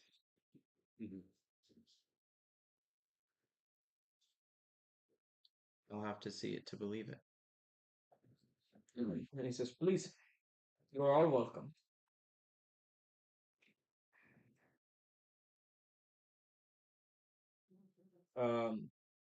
And then, does anyone else want to say anything to the Supreme King? Where did you get your crown? It's kind of attached to you. It's actually not correct side. Mm. He takes one off and he says, "Bold, I crafted it." Mm. And as he takes it off, you can see a small little inlaid necromantic rune on the inside of it. He just kind of pops it back in. I want to try to figure Yeah, out. go ahead. Bobo. 17. 17. You can see that he has it's very difficult to ascertain, but it has some sort of like transmutative magic in it, just in terms of that's probably how he's able to whip it around and use it to his will. But it is gold, and probably the most prominent magic was scatter magic. But there's not like a spell that he uses to. In my mind, I think that he shoots them off like arrows. Oh, okay. You do, yeah. Yeah. With how sharp they are. Yeah. I imagine in my mind they're a lot like Guardians of the Galaxy guy. Yondu. Yep, Yeah, Yondu. yeah. As soon as I made it, I was like, this is fucking straight up Yondu. It is, but instead of being like Yondu's more like the Cobble Man, where he's like on order, he's all order. Yeah. I could see it. Oh, you figured it out. Thanks. Kaith will say, I know you said no business, but, and this is the first time he really speaks, and he says, but I do want to talk about the deal that we came to make. And then somebody walks up and whispers in his ear. It is Lancaster, after a guard whispered in his, and he says, kind of disregards Kaith, and he says, "You are not the only guests here today." He turns and looks up at Lidlander, and he says, "Your brother has sold you out again. I feel the Cobble Man is going to make his play on Cobbletown. If you are ready for uninvited arrival." And Lidlander says, "Yes, my supremacy. I shall make you proud." Daku just simply says, "It would be a start." Does that mean there will be an assault on the city? He goes, "Yes, I imagine that they are arriving immediately." Would it be alright if maybe we left or made our way out? And then Kite says, "Well, what about the deal?" He already said that we're not talking business at this meal. Believe we, at this moment, maybe overstayed our welcome.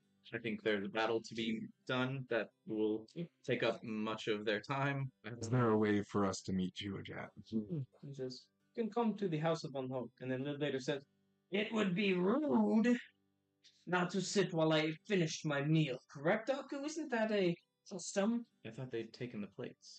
They have not. I said everyone's plates were like lowering, but they haven't taken them. And Lidlater has been not eating very much. If there were still plates, I probably. But I'll play it as, It's not something that you would have known about either. Like probably, especially as a slave, you probably. Yeah. Like, just I'm done. We eat, and when we're done, we go. Yeah, I would say. Sorry, it is not my custom. And he goes, We'll stay. I mean, no, respect by it. And Kite says, "Respect." And he just kind of like he kind of gives you a look like, I'm in control. I'm the one that brought you here. And he says, "You want to talk about respect? Fine. We'll switch seats on your command. Fine. We'll cheers to the men you've saved. But what of my respect?" Daku just pauses and says, "I have fed you. I have welcomed you to my city, my halls. I have spared your colony that lies under a tarp. What more respect do you request of me?" Kite says, "The deal. I made a lot of sacrifice to get right here. My wife, my son. I want to make the goddamn deal that you promised." And he stands up and he like spills his wine, or spills Cole's wine. No, here. And Falcon just stares at the wine that's like dripping off of the table, and he does not break from it. And he says, Tell me, Kite, what have you told to your companions of this deal we are going to make? And the Kite just says, they know enough. He says, enough to fight your battles, yes. But you are smart, Kite Ashlight. Tell them of our deal if you wish to make it so badly. I will talk around it no further. Fine. You free Axelphage from its enslavement. You reinstate the old law the way it was. And the dynasty is yours. Like Hearth and like Lalatula before it.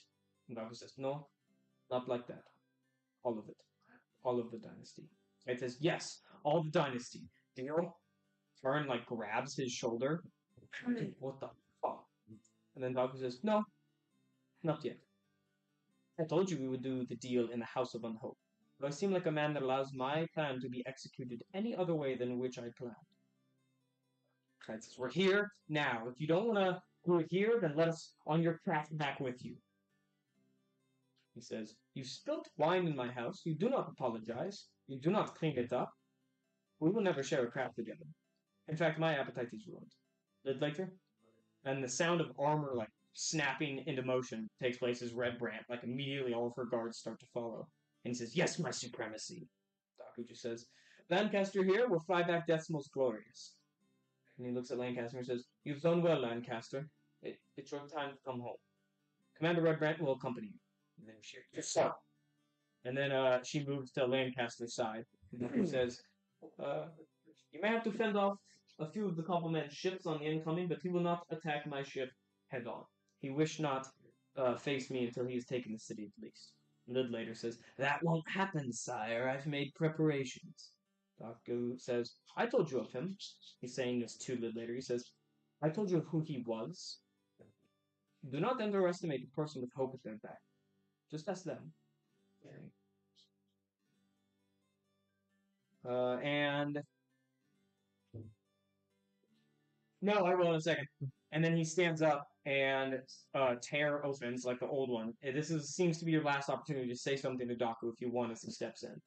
Yeah, I would say Kaith said that upon the deal's closing, you would take all of the slavers in Pardis. Was that a lie? By him? And he says, yes.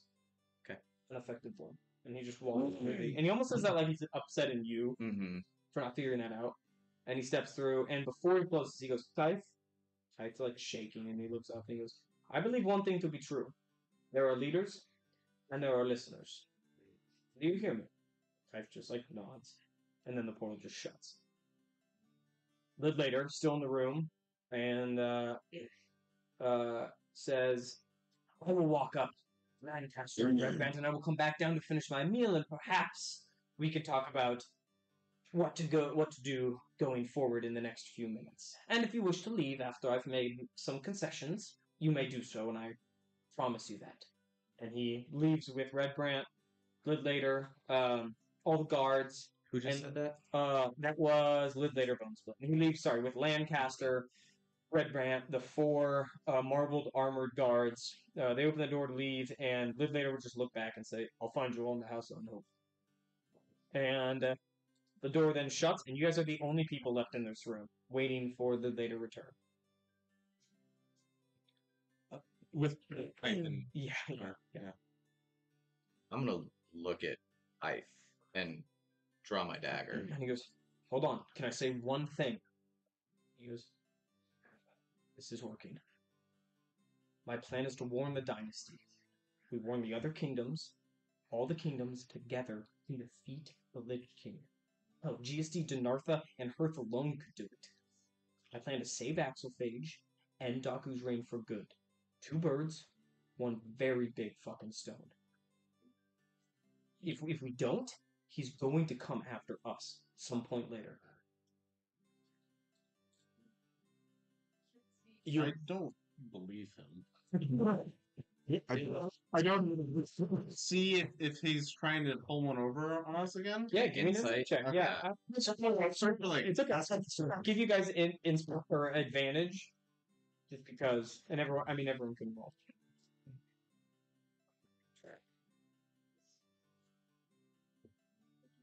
I rolled a 16.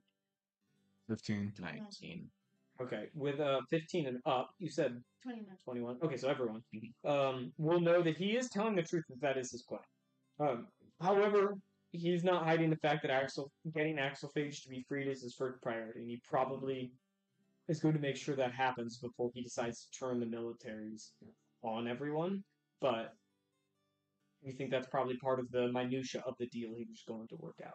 But his plan is to attempt to kill the Lich King. I mean, he's not like incredibly evil. The ultimate issue here I see, Kythe, is that you heard him when he said that nobody came through the portal.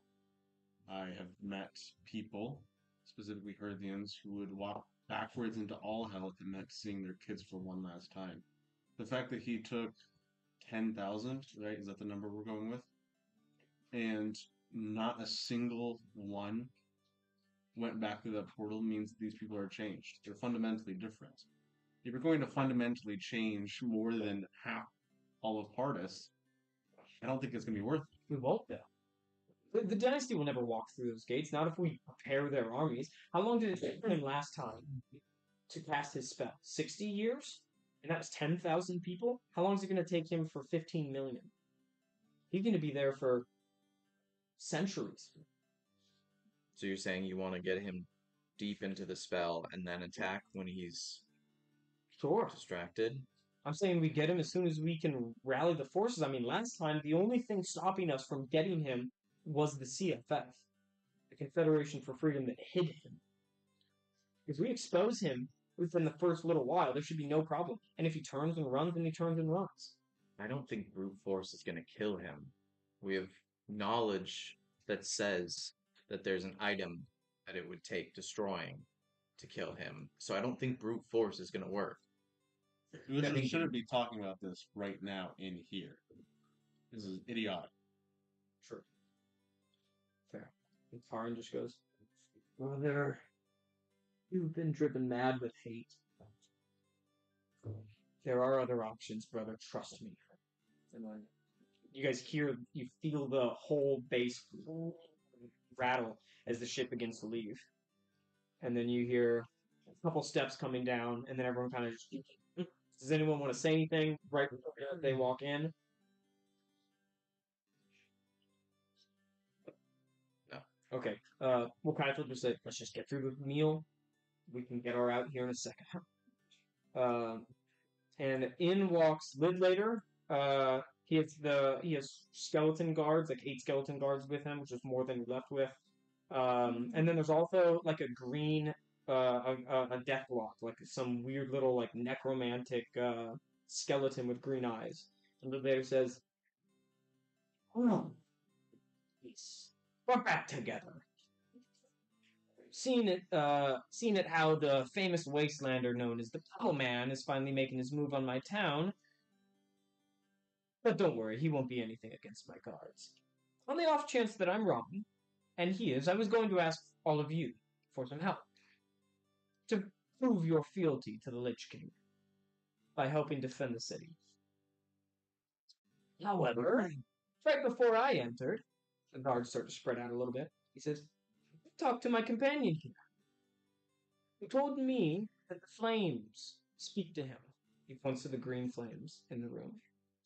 He says, "They repeat the words of traitors. You seem to have a plot against the Supreme Lich Daku. And here I thought your bravery was larger than your stupidity. I would kill every one of you. And those of you that haven't died yet," and he points to you two, and he goes, "I'll raise you again and make you explain to the Lich King what you've done. And I'll kill the Cobblepot. And Daku will have nothing to be upset about."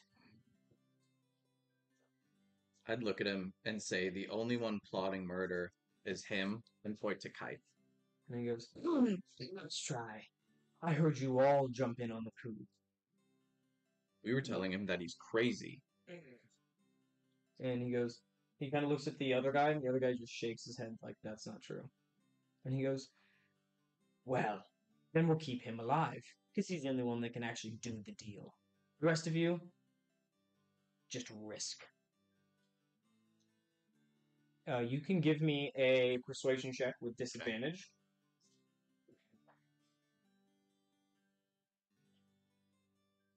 Because you never said no, you guys just said, Mhm.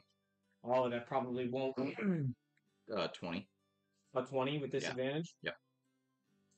Okay, that's pretty good. Nice.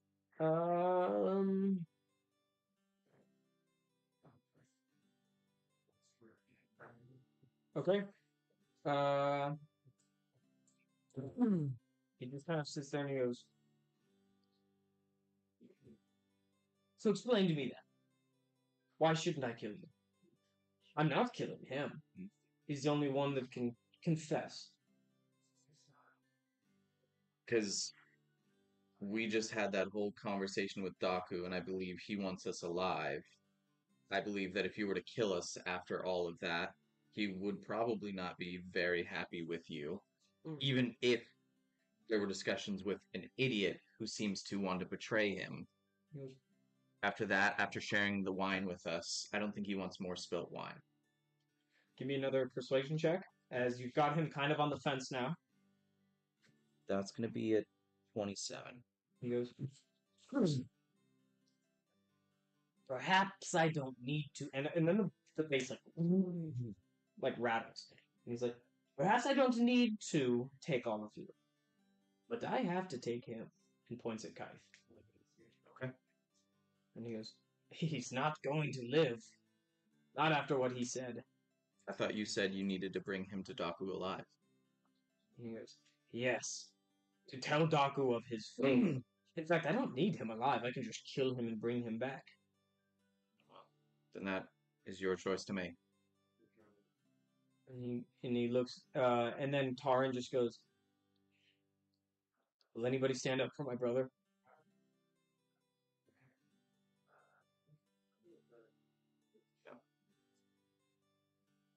And then Kaith just looks at you guys, and he looks at you, too, and he goes, I will tell them. When I get back, I will tell Amenhotep of you. And you. I have the answers for your sister. Keep me alive now. I promise I'll reveal them to you. I don't believe anything you say. So, And the guards Do just yours. walk up and like pull their blades out. And Kaith doesn't have any weapons. And Taran just sits there, and Kaith just looks at him and goes, please. And Taran just doesn't reach for his weapon. Just sits there. Hold the phone. If you kill him and try to revive him, there's not a chance you're going to get him back. Right? This man could go to his right land and just be done with it. You see those eyes? He's tired. That thought goes. Sure. And kind of happen. So I keep him alive. Yeah, I think keep him alive, shackle him up. Torturing will be fun more. Even more fun, yes? And you probably want to keep him in the same state you got. Probably don't want to torture him until you get the okay. That's my guess at least. He goes, very well. He stays with us. But I will be torturing him. And they kind of pick him and Taran just like looks at him and is like, I'll go for you. And then the people bust in the front doors and say, the coalman's here. Then the lid later looks at you guys and he goes, you can either stay or leave right now. So we're not on a ship right now. Nope, you're on the in the base. tower. Okay. Sorry, I thought by everything moving, I thought we were on a giant So ship. it's the only way in or out is the front door. No, it's not. They got this.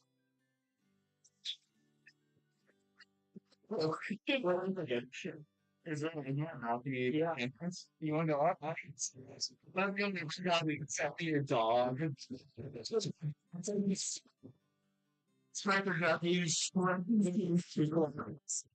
You guys go up the back door, the one that Daku had left out. And it leads up to pretty much the top here, like the parapet. And as you guys look out, you just see complete bedlam. There's like ships firing down. Out where the docking is, it's just erupting in just chaos. All right. I'm like, as I'm going, I'm like reaching through my bag. Yeah. I'm like, I have these like clips. Yeah. Have little like flies, like giant dragonflies Yeah. that look like, double copper and everything. And Yeah. I'm going around, I'm gonna it. Everybody's like floating and everything. Okay. Yeah. And so we'll try to figure out which way is to our ship. Sure. As you look out at the Is docking this bay, chick at the ship? it looks like everything's on fire. Everything's exploding. Yeah. Like and I guess I should describe the Cobbleman's fleet has not just his ship, his fleet has arrived at Cobbleman. And there's probably 60 ships just like buzzing around. And everyone other than you can give me a perception check as you're as you're kind of getting this stuff ready. Let me buy a ship. Yeah, that's why I don't want to buy a ship. Perception? Yeah. 26. 18. 14. And so you're kind of like looking out at the landscape, and then you just see the blue hand float for like a second, which just guides your eyes. And you look down to Ishtik and the whole companion party just running, and they get into where Kathy opens her door and just like waves at them, and they get. Okay. Let's jump. And Look at you. Here's confirmation that that's what you said. yes, we're jumping. Yes. All right, I jump. And then I like basically. Close enough. So. We're all falling at this point. I cast Featherfall.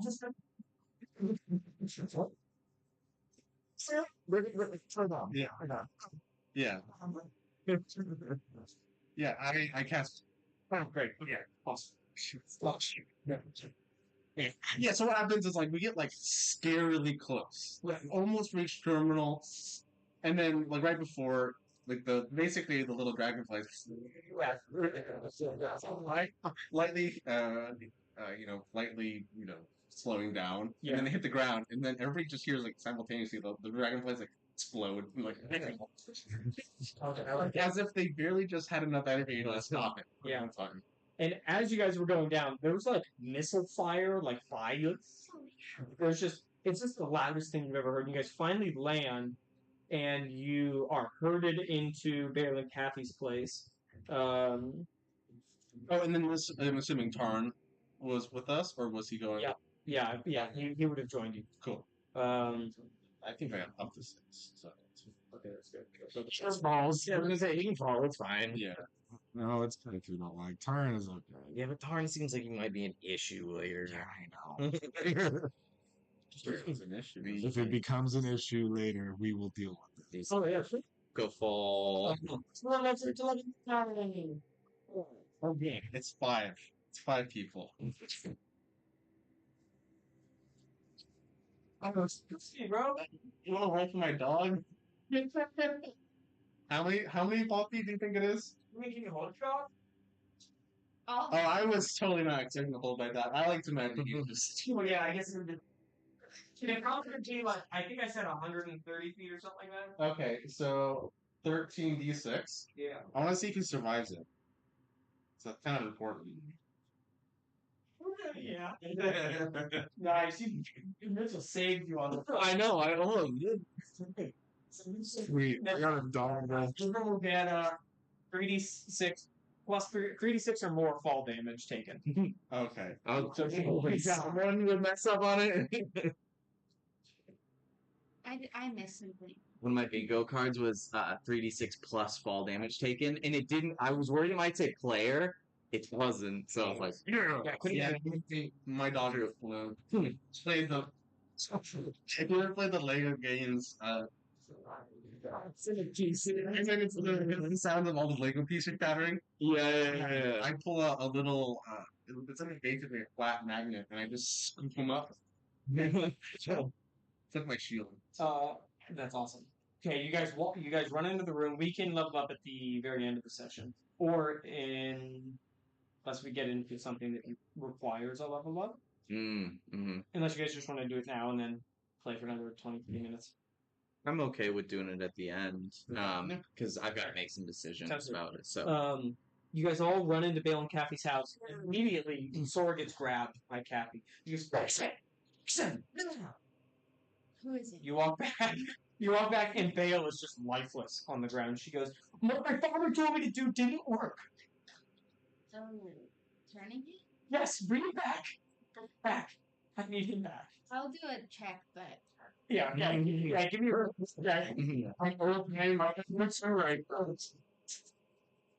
So you 11. Unless you have like a revivify or like a straight up like sort of turn undead type thing, uh, he's dead. He's been dead for hours. Yeah. I use a first level spell slot and I just start putting the pieces of my dog back together. Okay. It dies within the last like 5 minutes. How long does that take? Oh, 1 minute. Okay, great. So We're Good. gonna bring him back to life right in front of us. Yeah. It's really kind of fucked up. Kind of. yeah. Try hard not to say you can't just do this to him. Yeah. And she's just like, "Oh my god, shoot." Oh, and then the minute goes by as you guys are sitting there, and Ishtik is like, "Is everyone okay? Where's Cat?" And he's like shutting the door, he's starting to board it. I'll help him start to board it, and I'll just be like, "You got taken by Bone Split, the Witch Bone Split, not the other one." And Which one's but not the other he's one. probably gonna get tortured. It's fine because he lied to us. deserves to be. Damn. I'm like, I have a hammer. Yeah. Um. Yeah. What's the ship status? Do we have the? And he goes, I had to take off or run.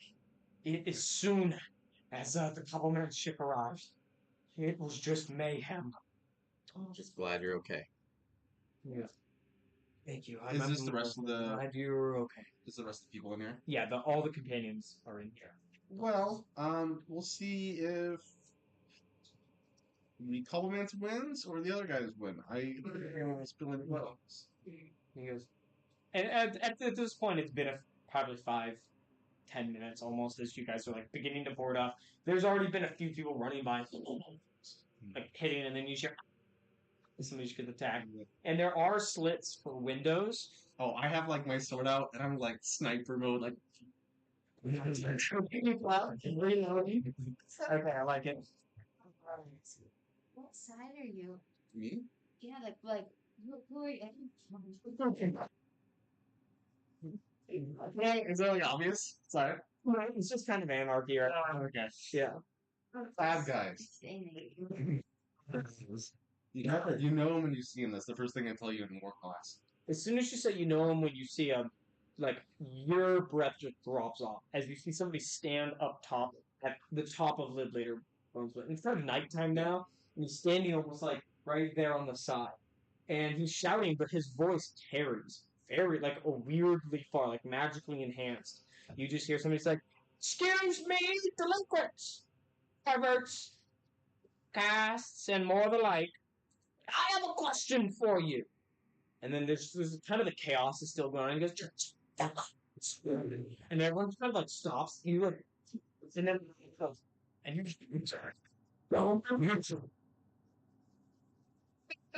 before it's kind of like rushes behind you to the window. Yeah. And you go ahead. Oh no, I was just gonna say bad guy. I whispered bad guy to her. You the only person here that would know his name would be you. And this is who you see standing atop the parapet.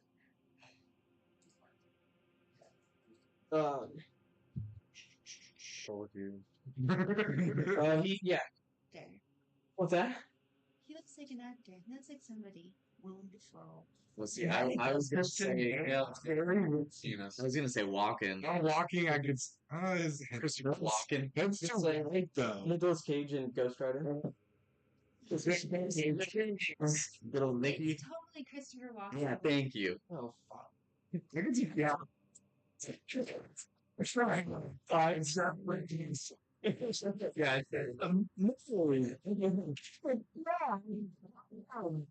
Man.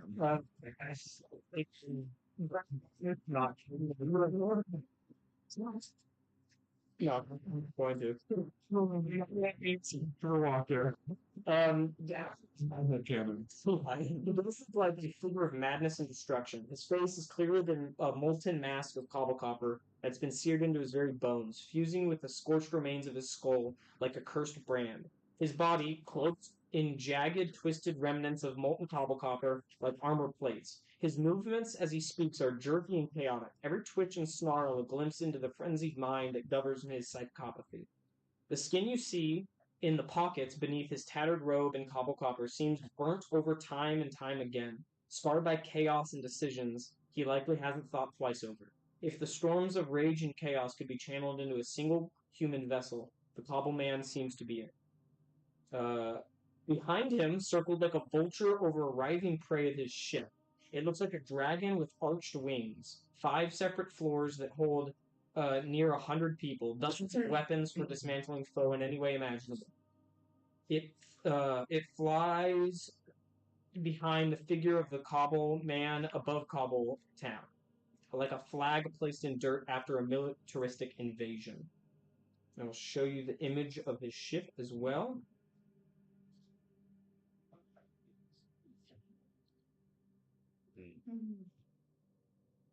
Sick. Yeah. It definitely looks like That guy's voice looks so it definitely looks like an anime's like Yeah. evil Yeah, totally. bad guy ship. As he stands at the top of the Linklater base where you just jumped from, standing to his right is a man who looks like an undead wizard of high royalty. What you've heard about the Cobbleman party leads you to believe that this man is the brother of Linklater Bone Split, known as Gunskill Bone Split.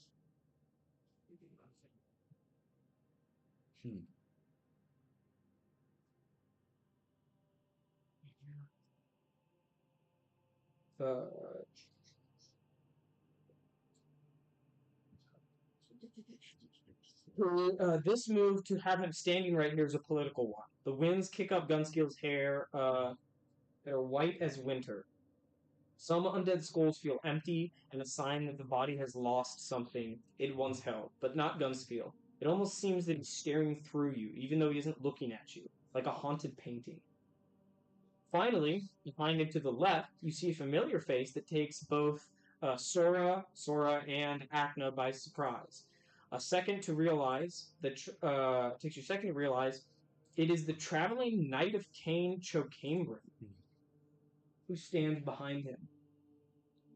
Did we see he died in the battle with The Trench Thresher. Mhm. Yep.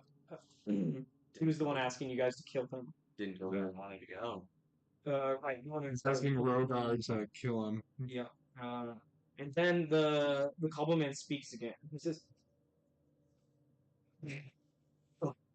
"He," points to his right, which is Dunskill, who then raises Lidlater's head that's been fashioned onto a bell, and he tolls the bell.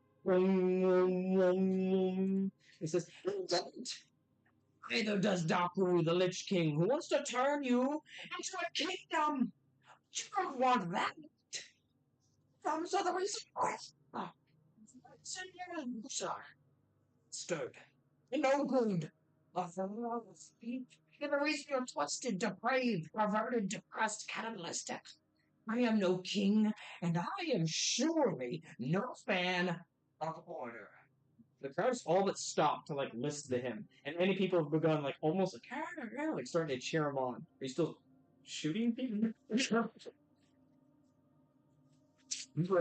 Scarcely aim towards the head for a second, sure, like a target. Sure, yeah. And that's how I get this on line. What? 200? Okay. And he says, "Business to iron out.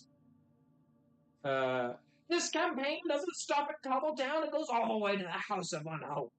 The next severed head will be Daku's." And the crowd's like, "Oh," like some people are like, "Oh, bro, no, fuck." He says, "I know a way to destroy his phylactery for good and end his kingdom and purify these wastelands. I just need the help of you. I seem to know on good authority that there are parchments, most powerful and most entries to an ancient journal. I'll find them. And spells, tombs, parchments, or journals, bring them to me, and when I fully assemble what I need, Dooku will not stand a chance. And then the crowd's like, oh. He goes, the first piece of change here in Cobtown is no more hiding behind green fucking smoke. The crowd's like, Can I, while he's doing Yeah. this, I want to go in my Tinker's tool and then make a megaphone out of solid Oh copper. my god. Just in case I have one. Sure. I need to say something to him. Interesting. Yeah. Okay. Is there chat? Well, I wonder. I mean, you're. I have a Tinker's tools. Okay, give me a Tinker's Tools check. Okay, I get expertise. Expertise, perfect. And then is it fine using my intelligence? Yeah, and I'll essentially grant you like prestidigitation, unless there's already. That's supposed to. That's basically what I'm supposed to be able to do. Is like. Sweet. That's what he's. Enhance your voice. Yeah. That's a 8. No more than that. 11 plus. That's a 30. 30? Okay. Yeah, as you like make the you're like, hey, Smells like a pig. is it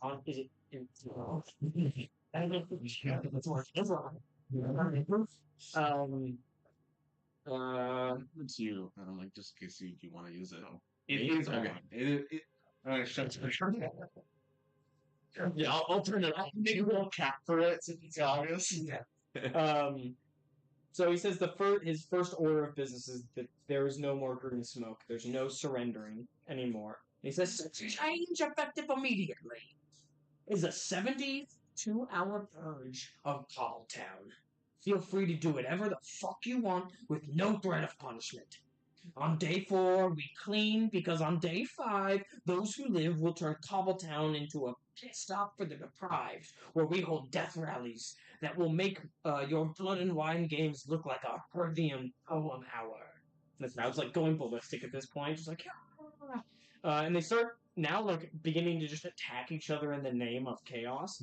Purging it.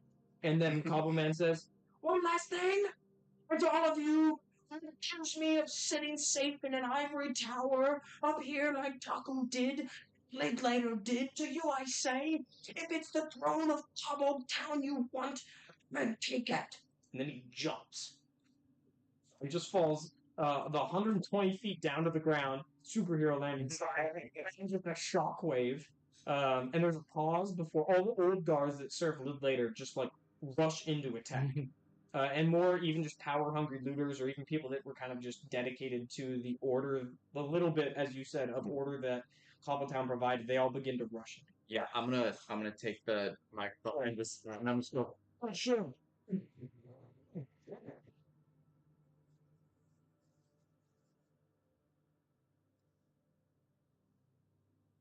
it's gonna be a 19.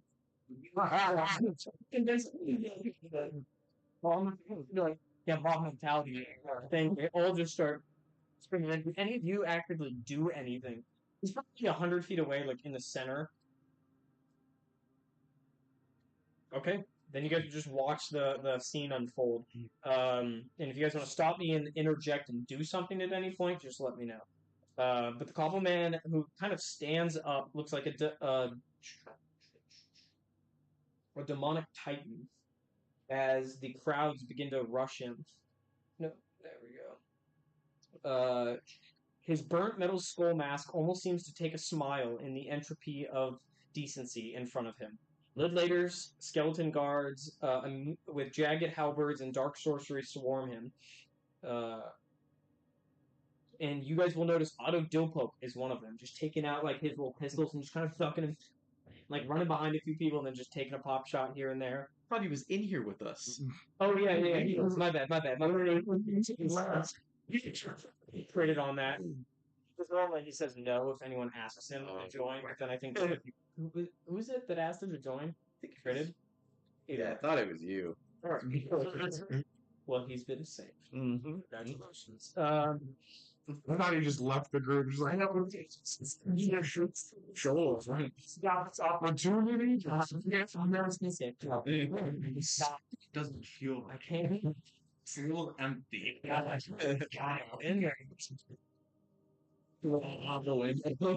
with that, people See him like hands up. Now he will kind of station near you and get both of his pistols out and aim at the Cobble Man just in case. And he goes, "You just tell me when to take the shot." Okay. Yeah. However, with Cobble Man, with a flick of his wrist, he sends the first wave hurling back. Most of their bodies are crushed midair by panels that like jump up and close in on him. They're sent flying off of building supports to mulch these people. An act of God or magic, one couldn't be sure. One of the people that were sent flying just splatters on like one of the walls. The second wave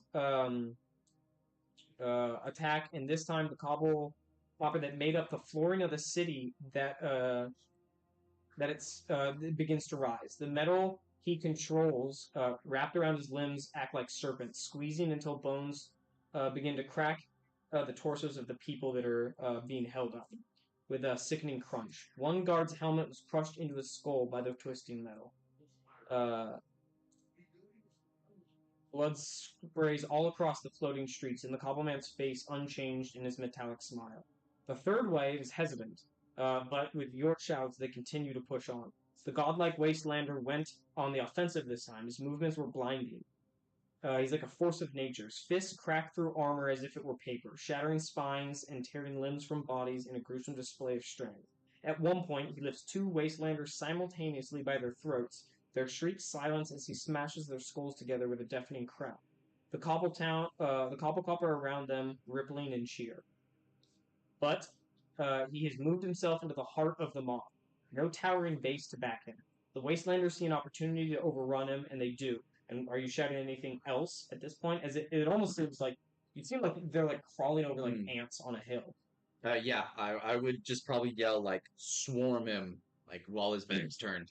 I think Okay. it's best if we try to make an escape. Well, there's a lot of action going on right now. It might be best. Although we don't have a ship, I don't think. We don't have a ship, But most likely. they might have a ship. Mm-hmm. Who's there? We might be able to All of hijack a Cobble ship. Man's You guys people. look. You guys peek out towards the like the docking section. It still seems to be just chaos. Well, maybe that's what we do, is we wait until it's calmed down. Mm-hmm. Down. Yeah. He said 72-hour raid. This is not going to be calm for quite a while. Yeah, people say they can go for a lot longer than they can. Tolerant would say, I'm a student of rebellion. Axophagia has revolutions all the time. I can tell you that it is at its peak right now, and it should die down in the next few hours. Okay. Not to mention, I need rest. I don't know about the rest of you. Yeah, we probably all do. In a few hours, my dog can keep watch if they can get a night's rest. Okay. We can take it in shifts with him. He actually has incredible ears. I made even better than I did last. Before everyone fully begins to plan out the rest of their day, at this point the bodies are like well stacked, like 10 feet above him, as if he's drowning in them. However, you guys are standing in the room, and then all the panels on like the bottom of Cobbletown seem to shake, and then they just in the center where he is, they just give way. It is a gaping maw that begins to form in the floating structure. Screams echoed through the air as dozens of guards and wastelanders alike plummet into the abyss that is formed. Their forms become tiny specks that tumble thousands of feet down towards certain death. The opening created stops once all assailants have been swallowed and spit out to the bastard lands below. So essentially, he opens like the entire bottom beneath him, and they all just fell except he's like floating above the chasm that he created. It's a man of great dishonor. This is impressive. Yeah. And those who dared to stand before him were reduced to nothing, and broken bodies and echoes of despair. As the dust settles, the cobbleman forms back under the cobble copper like panels of the ground form under his feet until his foot just kind of like meets the base. The city has been healed of his wound. The remaining wastelanders and guards like bow. One of like the skeleton guards just falls to the ground. And then the cobbleman says, "That shit out, stand up!" And one of the old guards says, "How do we serve you?" And he says, "You serve me by going out there and doing whatever the fuck you want to whoever you want." The goblin then turns around and begins to walk back towards the Lidlater base. Now his base. He picks up a limp body and just begins to drag it behind him as he enters the base. He walked through a few skeletal bodies and picked up the one with the most meat on it and just starts walking away. Lidlater now takes the top of the structure and says, "In 24 hours, there will be tryouts in the building of the base. All man, security, and staff. It will be free for all to battle. Those who win and impress can join as the Cobbleman's guard." And then Cobbleman just walks into the bottom of the base. And everyone is just like, "No, you can have this. He can have this base. It's his. He just won it." And now it is... God bless you. It's kind of silence once more in this room. And now you guys can start to plan.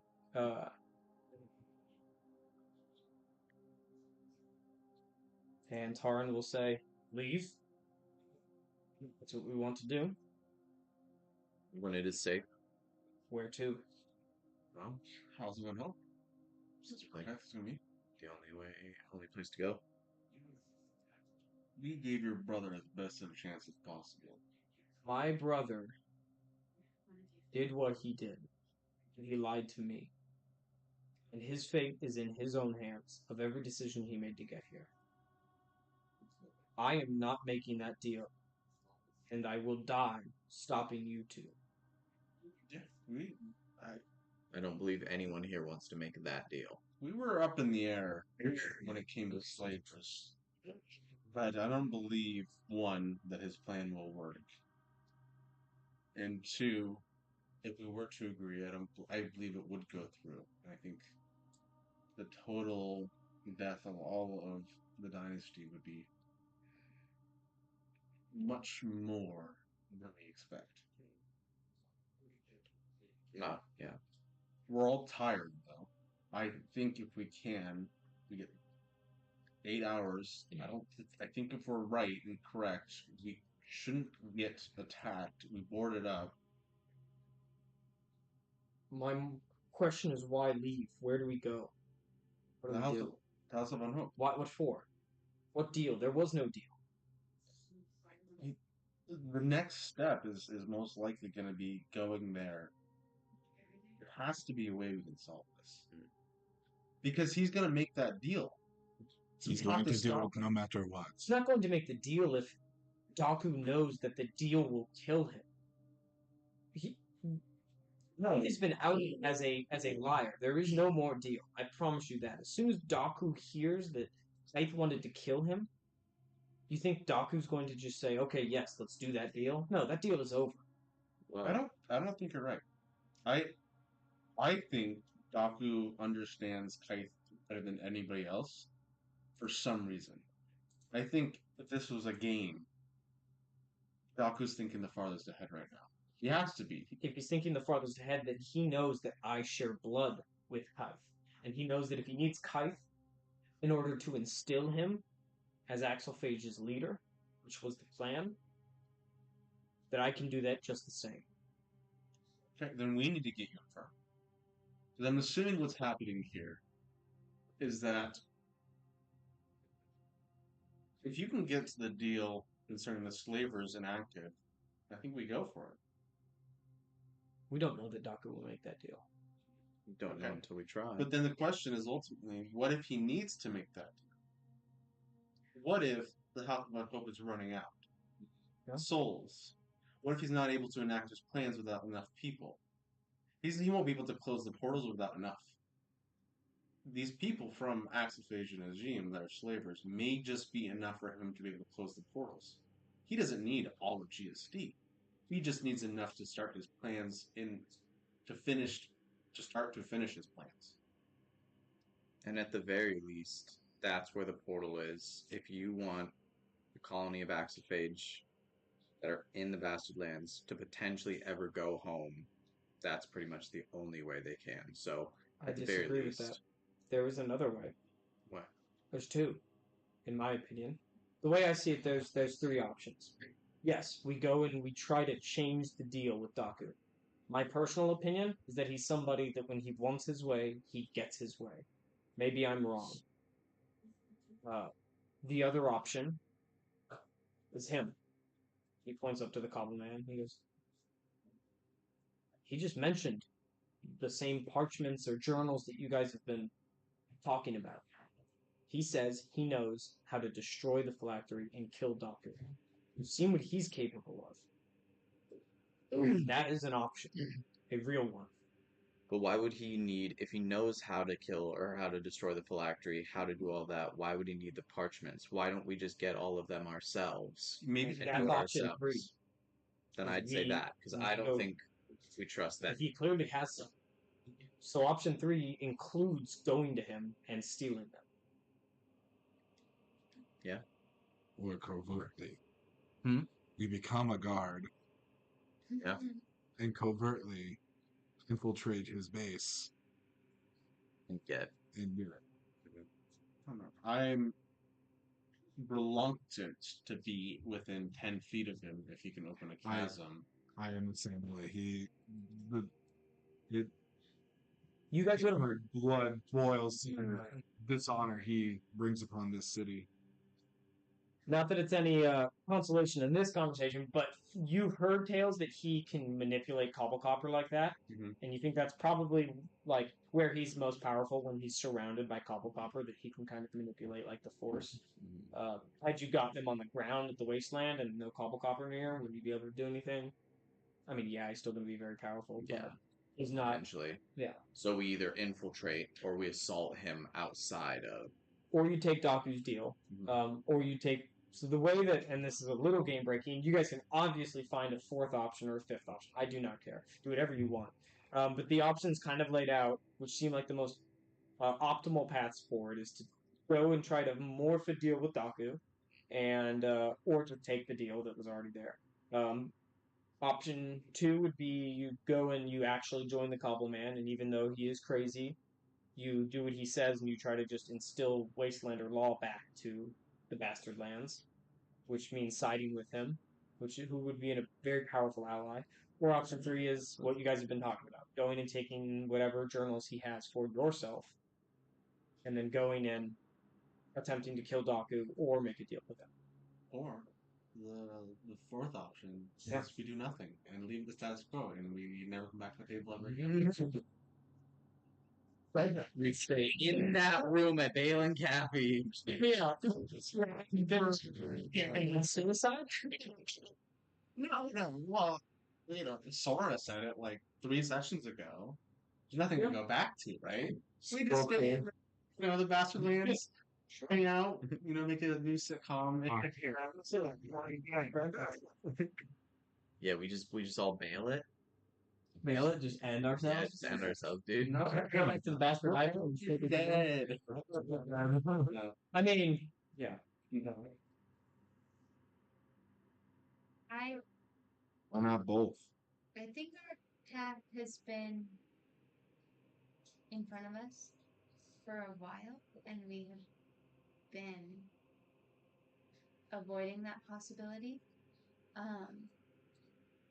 For those who are less inclined to your path, what is it? Spell it out for the people that may not understand, like him. Not just me. I was unsure along the way of what our purpose was here, but I do think that there has been a hand that has been guiding us, and I think we thought it was Kite, but I think that there's been another one that thinks that we have the power to do something, and has been giving us clues. Let's do this. I find some parchment. I rip them up into sections and I label it out. And I say, what does your guiding hand say? And I basically say, make new deal with Daku, take old deal with Daku, take Cobbleman's advice, steal Cobbleman's journal, or do nothing. Any other options I'm missing? I mean, I think that's base.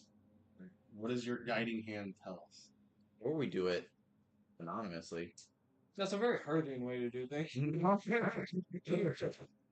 No, I'm asking because you said there was a guiding hand. Is this an actual hand, or is it something else? It is a spectral hand. You See can it. a religion check or Arcana check to allow you to decide. I'll do Arcana. 6. 6. With 6, it's not going to give you a clear answer, but it does appear, and it will lay its hand on 2 options, which is to join the Cobble Man or go and kill or take his journals. So it obviously. Do we all see this? Yeah, everyone will see this. Okay. I think this is my first time seeing. Yeah. And my first time as well. Yeah. And don't take that as me, the DM, trying to lead you that direction. You hold Daku's deal as a very real option that you guys should consider. But that is that hand's. Did it have a tail? It doesn't have a tail. It'd be adorable. Cute. Did Jordan get you that? No, this is for Spirit Friday. Oh, you're gonna be very. You have a good impression. No. Wait, think of your old brother. That's big. What is Trigger say? No. This is like a stress mark. He's not hard words or anything that sounds like he's worrying. Yeah. That's why it sounds like he just Stutters like Ishtik, doesn't he? Yeah. When he's really nervous, he starts stuttering. Yeah. Thank you. And you better keep that tag on. No. That's cute. Yeah, I'm pretty bummed. This is my job, guys. It's a pretty sick job. Tail. Piglet doesn't have a tail, though. Yes. He doesn't. There. Tail. I thought so. Mm-hmm. I think so. I was gonna say you have a tattoo of it, so you might have to go get it edited. I don't think he has a tail. Piglet? Yeah, I don't think Piglet's got a tail. It kind of is a Disney. Yeah, I was gonna say you guys are Disney people. You would know. Yeah, I don't No see tail. it. No tail. I don't see it. None of them have tails except for Tigger, Eeyore. Or crazy to hit the hard on. Just so an option as it pertains to the game is to decide this next week. You guys can take a week and be like, yeah, let's this is a big decision. Let's think about it. I mean, technically, anything we decide tonight is.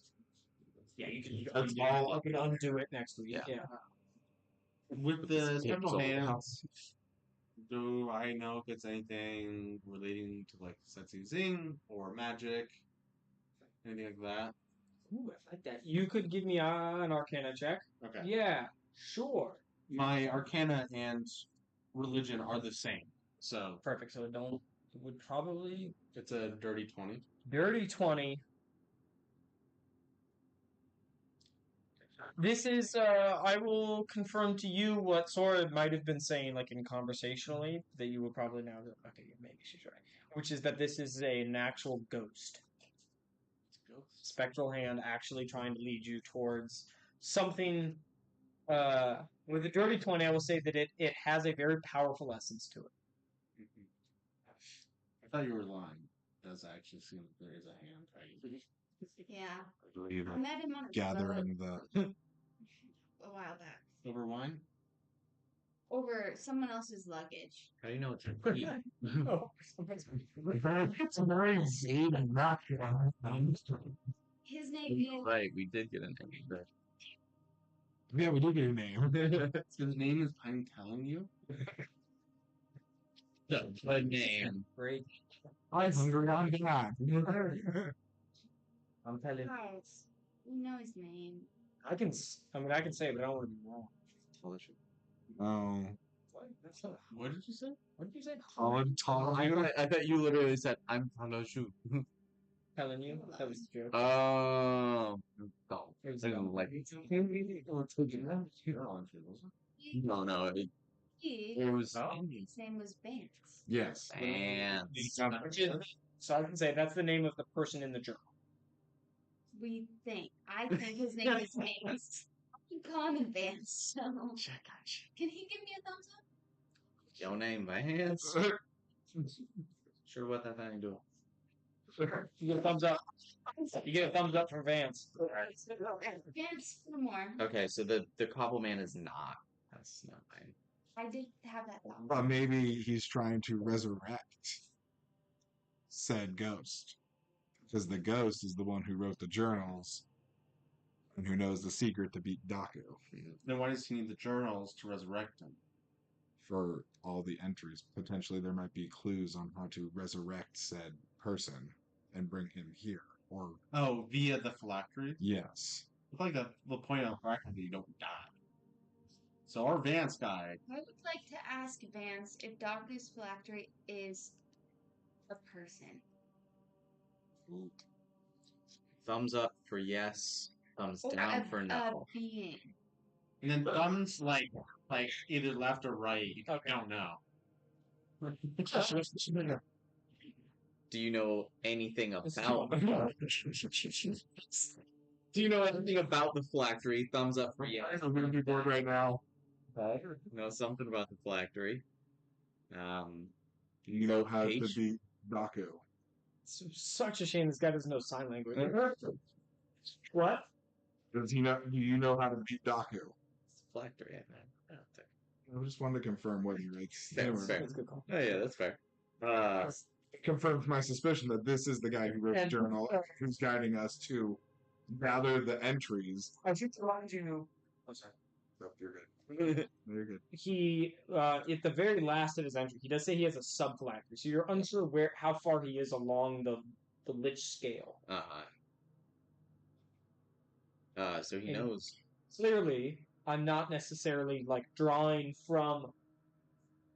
If you now that you've met Daku, you can tell I'm not doing the actual just straight up lich story of like everything that you know about a lich is going to be true in this scenario. So he's not a very common lich. Daku's not common.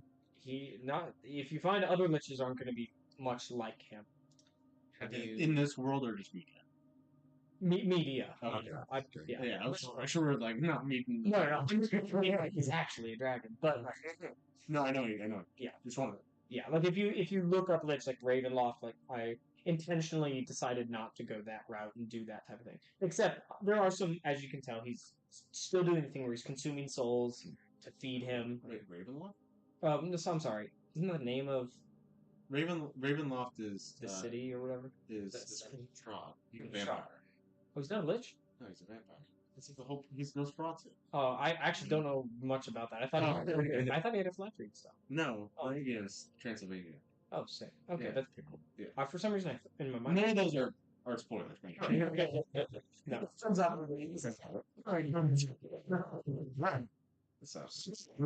good movie. Yeah. It's great. Copy and paste lich in this story. Yes. It's your own spin. Yes. Do we have more questions for the hand?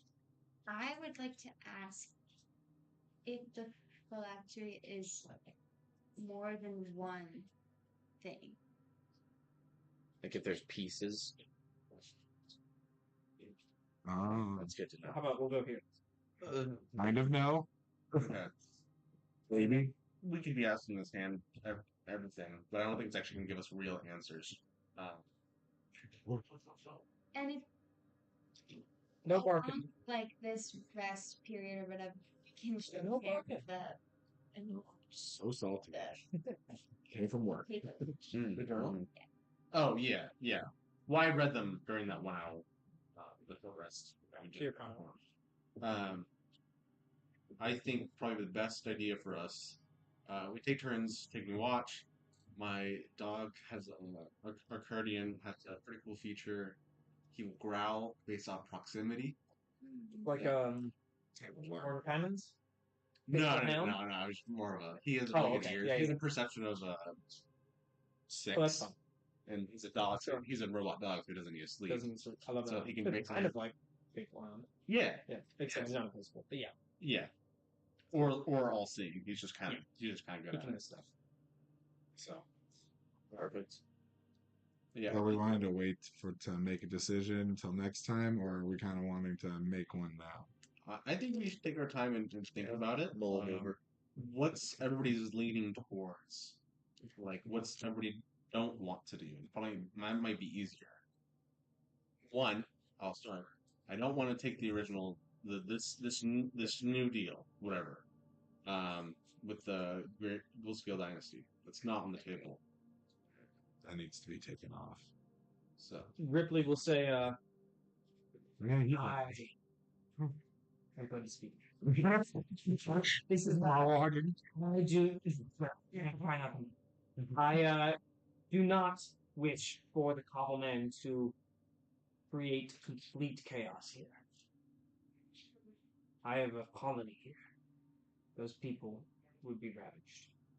question is ultimately though, that like we have two major forces. They seem to almost keep each other in check. Right? If we remove the Lich, it's a power vacuum. Right? So ultimately the question is if we're going to want to remove the Lich, um, for whatever reason, right? I don't even know why we're killing the Lich yet. I don't understand it. Then the Cobbleman will take in and take over that, right? Everything with Lich on. and then another will rise after that, and then thus the cycle continues on. No, you would think. That's not how it works in nature typically. What happens is the Cobbleman will continue until it advances until the whole entire ecosystem of Bastarlands will fall and corrupt and destroy, in my opinion. Ishtik will speak, and he'll say, I disagree with you and with you, he points to Ripley, and he goes, this place was created by bastards to be chaos. If we make this orderly, then it's just like parts, and people don't have a heaven to go to. That was my favorite part about being here, was that there was chaos. It's the only true bastion of disorder around. So you like what the Cobbleman's putting out? Yes. And I think if we can kill Daku, we should. Because he is the blight on this land. I gotta say, I think I'm a very smart person, but I think you might be the best bastard ever. And he goes, that is the nicest thing anyone's ever said to me. I believe bulls should die and bring it back to the actual people. Easton will say. That does seem to be literally the best option. Right. It is the best option, right? But are we going to believe that we have the strength to not only fight the Cobbleman and the Lich? That's asking for a lot. Otto says, They are "Oh, I against can't." each other. Two names, two people. I've foreseen it in my brains. Otto, we both know that your imagination wouldn't allow it to be just that easy. He goes, I'll kill him or I'll wake up trying. It seems with everything going on that it's gearing up to a battle between both foes. Whether it's an unstoppable force and unmovable object, they're both going to go head to head at some point. So the next question I have, and feel free, anybody can interrupt me if I'm wrangling or hogging the conversation. Is if we were to join the Cobbleman to get the papers that we need, how are we know we're even going to be able to get the papers as a guard? That's a real question. Yeah, we don't. I think it's probably the easiest way to get close. I could try and get in there and sneak and persuade.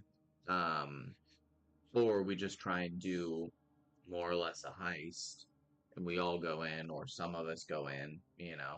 But at the very least, if one of us became a guard, we could get info on the general movements of the Cobbleman and his people and try and get some sort of sight on the papers. Or, we do something crazy. Tell the Cobbleman that we're willing to trade our papers for his papers. I've already collected it to memory. We can scribe them Mm-hmm. and then give them to the Cobbleman. Yeah. And then trade and get the papers back. The papers themselves don't seem magical, right? The paper itself. They do. They are. Yeah, they seem to be. Can you use detect magic on it and try to figure out a little more about it? Yeah, definitely. Okay. Do you have that spell slot available?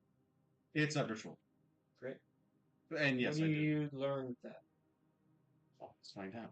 Presence of action, 30 different senses of action. You can action, faint aura, invisible creature, object. I don't think much actually. The Thank you, school of BC, magic, perhaps. because we're both Necromancy. stealthy. Necromancy. Which would Yeah, be I think we could chaos. potentially. I think but necromancy. one of them Mm, goes and becomes a guard. Both of us, Each one of them separately. both of us can go and sneak on, potentially. you go with one of them. Could Yeah. you can probably go So like, legal. serve the Cobble Man. Would I Too. believe that they have to be Like, together would not for something to allow. happen?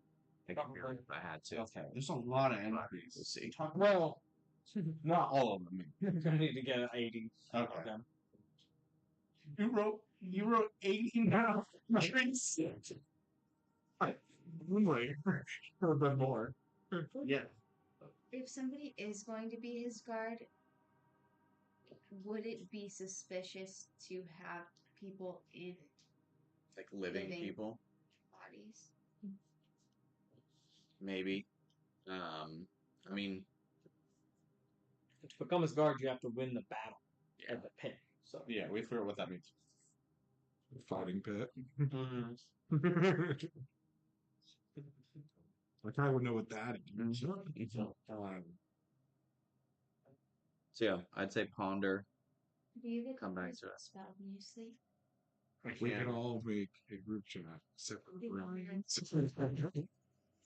So we can Object? discuss it further for next week. Yeah. We get it, but I don't know if I would be the right person to go check. I could. I'm talking You go about the To locate do like, object yeah. spell. I don't mind it. That's fair. I don't. I'm like the only class that does it. That sucks. That sounds. That's literally Bard, Cleric, Also, how Paladin, to scroll and modify, so we can No, is modify the Cobble Man's. Oh, and Wizard. Oh, Yeah. True. If we had to, Just Warlock and as Archer. long as it would work on you him, said so. I know, that's but that is also in my inventory. an So option, which No. is that's a good. That's not true. I forgot Okay, I had I'm not- that. So Not the only one. Yeah. Yeah, potentially, I could give it to the person who was pretending to be the guard, true. And then if they needed it, and then they needed, they can modify the memory. So that's a good. Yeah, that's a good point. I wonder if somehow we're able to either get the papers or collaborate with the Colony without like swearing fealty. I almost wonder if that would be a thing that anyone would be interested in just due to his chaotic nature. Yeah, and I always feel like swearing fealty. serving him goes against literally what he wants. Yeah, I feel like it's really antithetical to the whole chaos. plot. And I will say that I think Ishtik made a point that the Cobble Man is only trying to do things in this land, and some people in this land might actually want to do what he wants as well. Not all. Mhm. Whereas the Lich King is trying to do everything everywhere. Yeah, he has aspirations that Or at least he extend wants to beyond turn this. this place into like a perfect version of Pardis. Yeah, While hurting Pardis potentially in the Yeah, totally. And here. Yeah. As you guys bring up the Cobble Man, I maybe can wait for him to get back, but Tarn will say there was something that was weird that has sat with me. When talking about the Cobble Man, Dakus looked at Lid later and said, "You know who he was." And that was weird to me.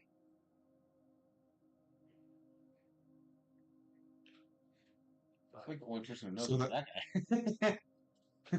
so that was he's wearing a mask, or is that his like actual head? Looks like it He said no. bound onto him. Okay. That is not his face. Okay. And was he like fiery?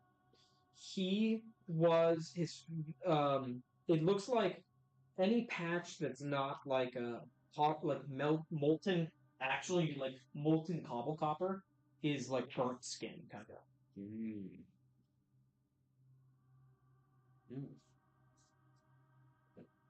Does it seem like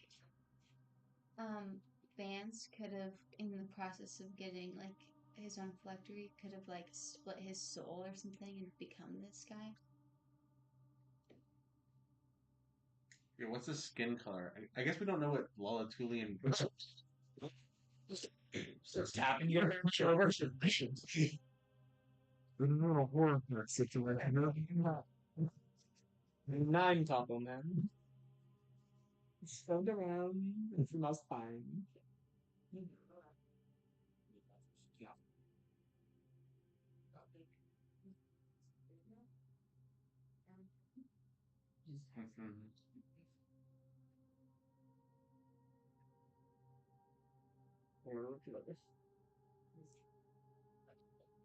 And as this whole conversation is going on, every like 2 minutes, your whole house just shudders, and people like try to break down for a second before they get occupied with another attack, and just turn and defend what they have to. But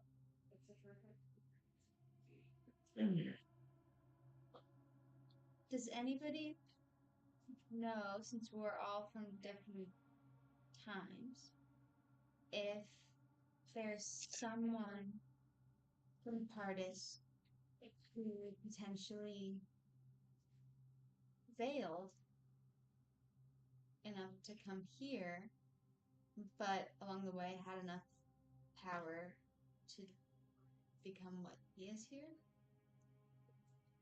I think should ask that question again. Tarin said that he found it weird how Daku was talking about the Cobbleman and said, "You know who he was." Yeah. And then, sorry. I asked if, since we're all from different times and have different, or at the same time, but have different perspectives on the world of Pardis, there was anyone who failed enough to come to the Bastard Lands but was powerful along the way. Ryan said, ask again when you were here. I wasn't trying to be like, you know. Right. Doesn't have dark skin, so I mean, it is burned. it's true. Flashy. It's like the Redux. And ultimately, people do change. Yeah, yeah. I mean, looking at it, You're wearing yeah. So, he's wearing orange face. Yeah. Double face. Someplace. That would talk about Christopher Walken. In the streets. How long ago did the Cobbleman show up? Dude, I do that for a full campaign. I'm not going to. Oh, what'd you say? How long ago did the Cobbleman start showing up? Give me history check. I can help if you want.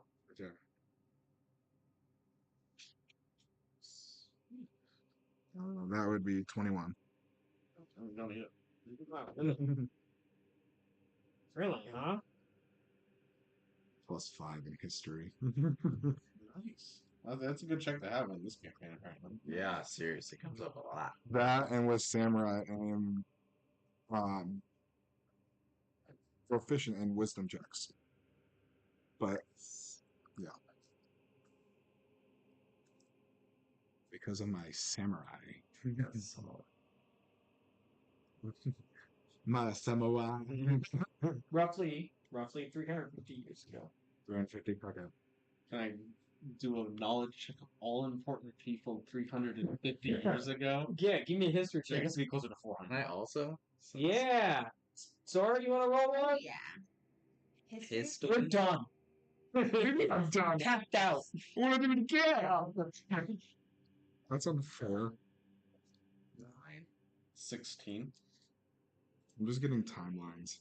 And I'm thinking of timelines because in my time, I did see Ilkin walk the earth or walk the Bastard Land in his 200-foot form and then disappeared about 500 years ago. I was going to say our solution. Are you telling them that as in character? Yes. So that's big. Wait, what do you say? Can you say that again one time? different things. So I did see, since I've been here, Mhm. I have seen Ilkin walk the earth. So Or you saw, walk. you saw, okay. And I think it's You saw Ilkin before it was killed by Doc. Allegedly. Allegedly. Have we seen? I haven't seen it. I haven't seen it. You would have told me. Seen Ilkin, and I've been here for like 50 years, I think. Correct. Yeah. So I've been here for way longer. I know, but you were at a point where you saw Ilkin, Mhm. right, in your first X years, right, and then there was a period of time, like 4 times that first period, where you didn't see Ilkin, right? So that means, most likely, statistically, mathematically, that Ilkin's dead or in hiding. That's why. That's why the Lich King said he threw a stone and created another portal. So yeah. so his story is starting to add up a little bit. So I don't know if it's as simple as he makes it out to be. They never do. But he hasn't been around Yes. for a long time. Something happened to him. Yes. How long has Ishtik been here? Not nearly as long. Probably about 200 years. Yeah, I keep forgetting how old you are. Yeah, you do look good for almost 600 years. So And he won't get to it. huh? He's just not going to get to the thank you. It's on him. Oh, where's Hogan? Or not Hogan? You know, I'm like 500-600 years old right now. Oh, pretty tall, pretty short. Okay, I'm reserving the right to undo this later. But Screenshots. We talking short king? We talking no, tall boy? he doesn't have short king energy Yeah, like myself. But I'm gonna say 6'3". Okay. Because I About the was size of Batman. Batman is 6. in the range. It's like Christian Bale and Cheetah.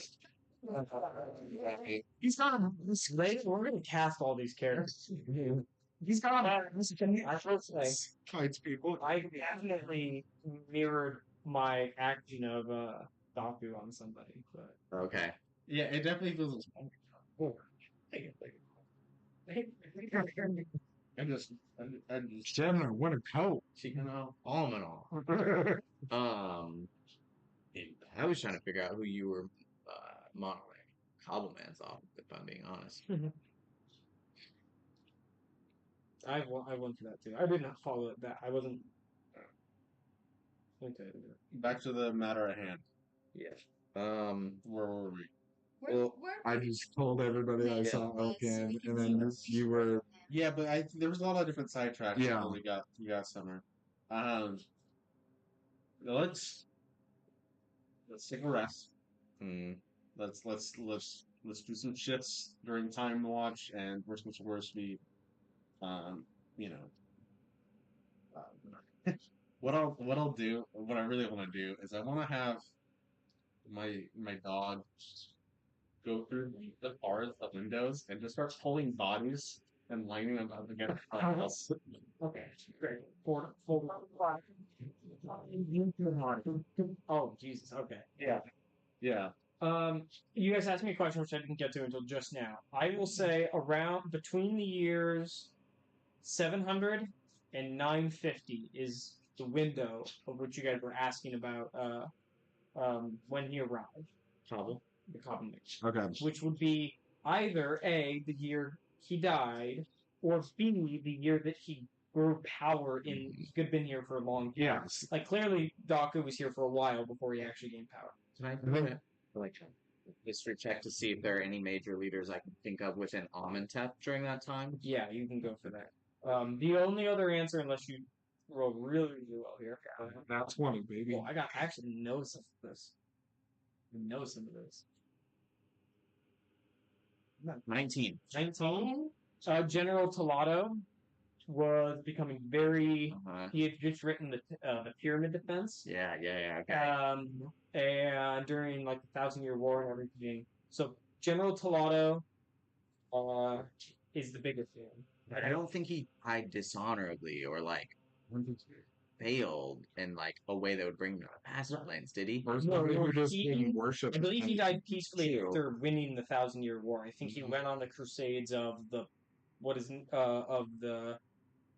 the bastard's land, like And that- the bastard home. Yeah, Sounds like a but he was a, human for. but I for think the he was a king. knight of pain. Yeah, and, yeah. and I don't. yeah. Yeah, I can't Like- imagine a winning war general Mhm. be able to end up with a vast plans. Yeah, at least not one from within Amenhotep. Like that, we were too closely tied. I can also to, like, I'll get you a pain. picture of Tolodo. Yeah, I do remember him. I worry that I don't believe that this is going to be possibly related to any specific person.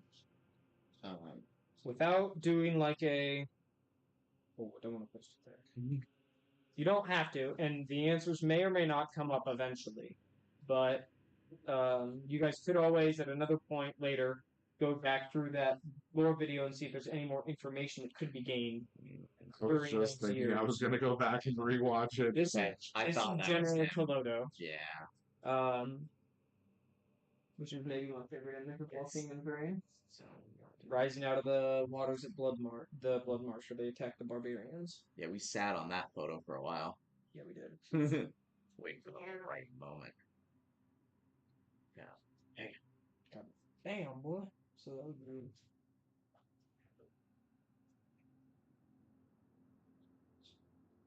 Shock.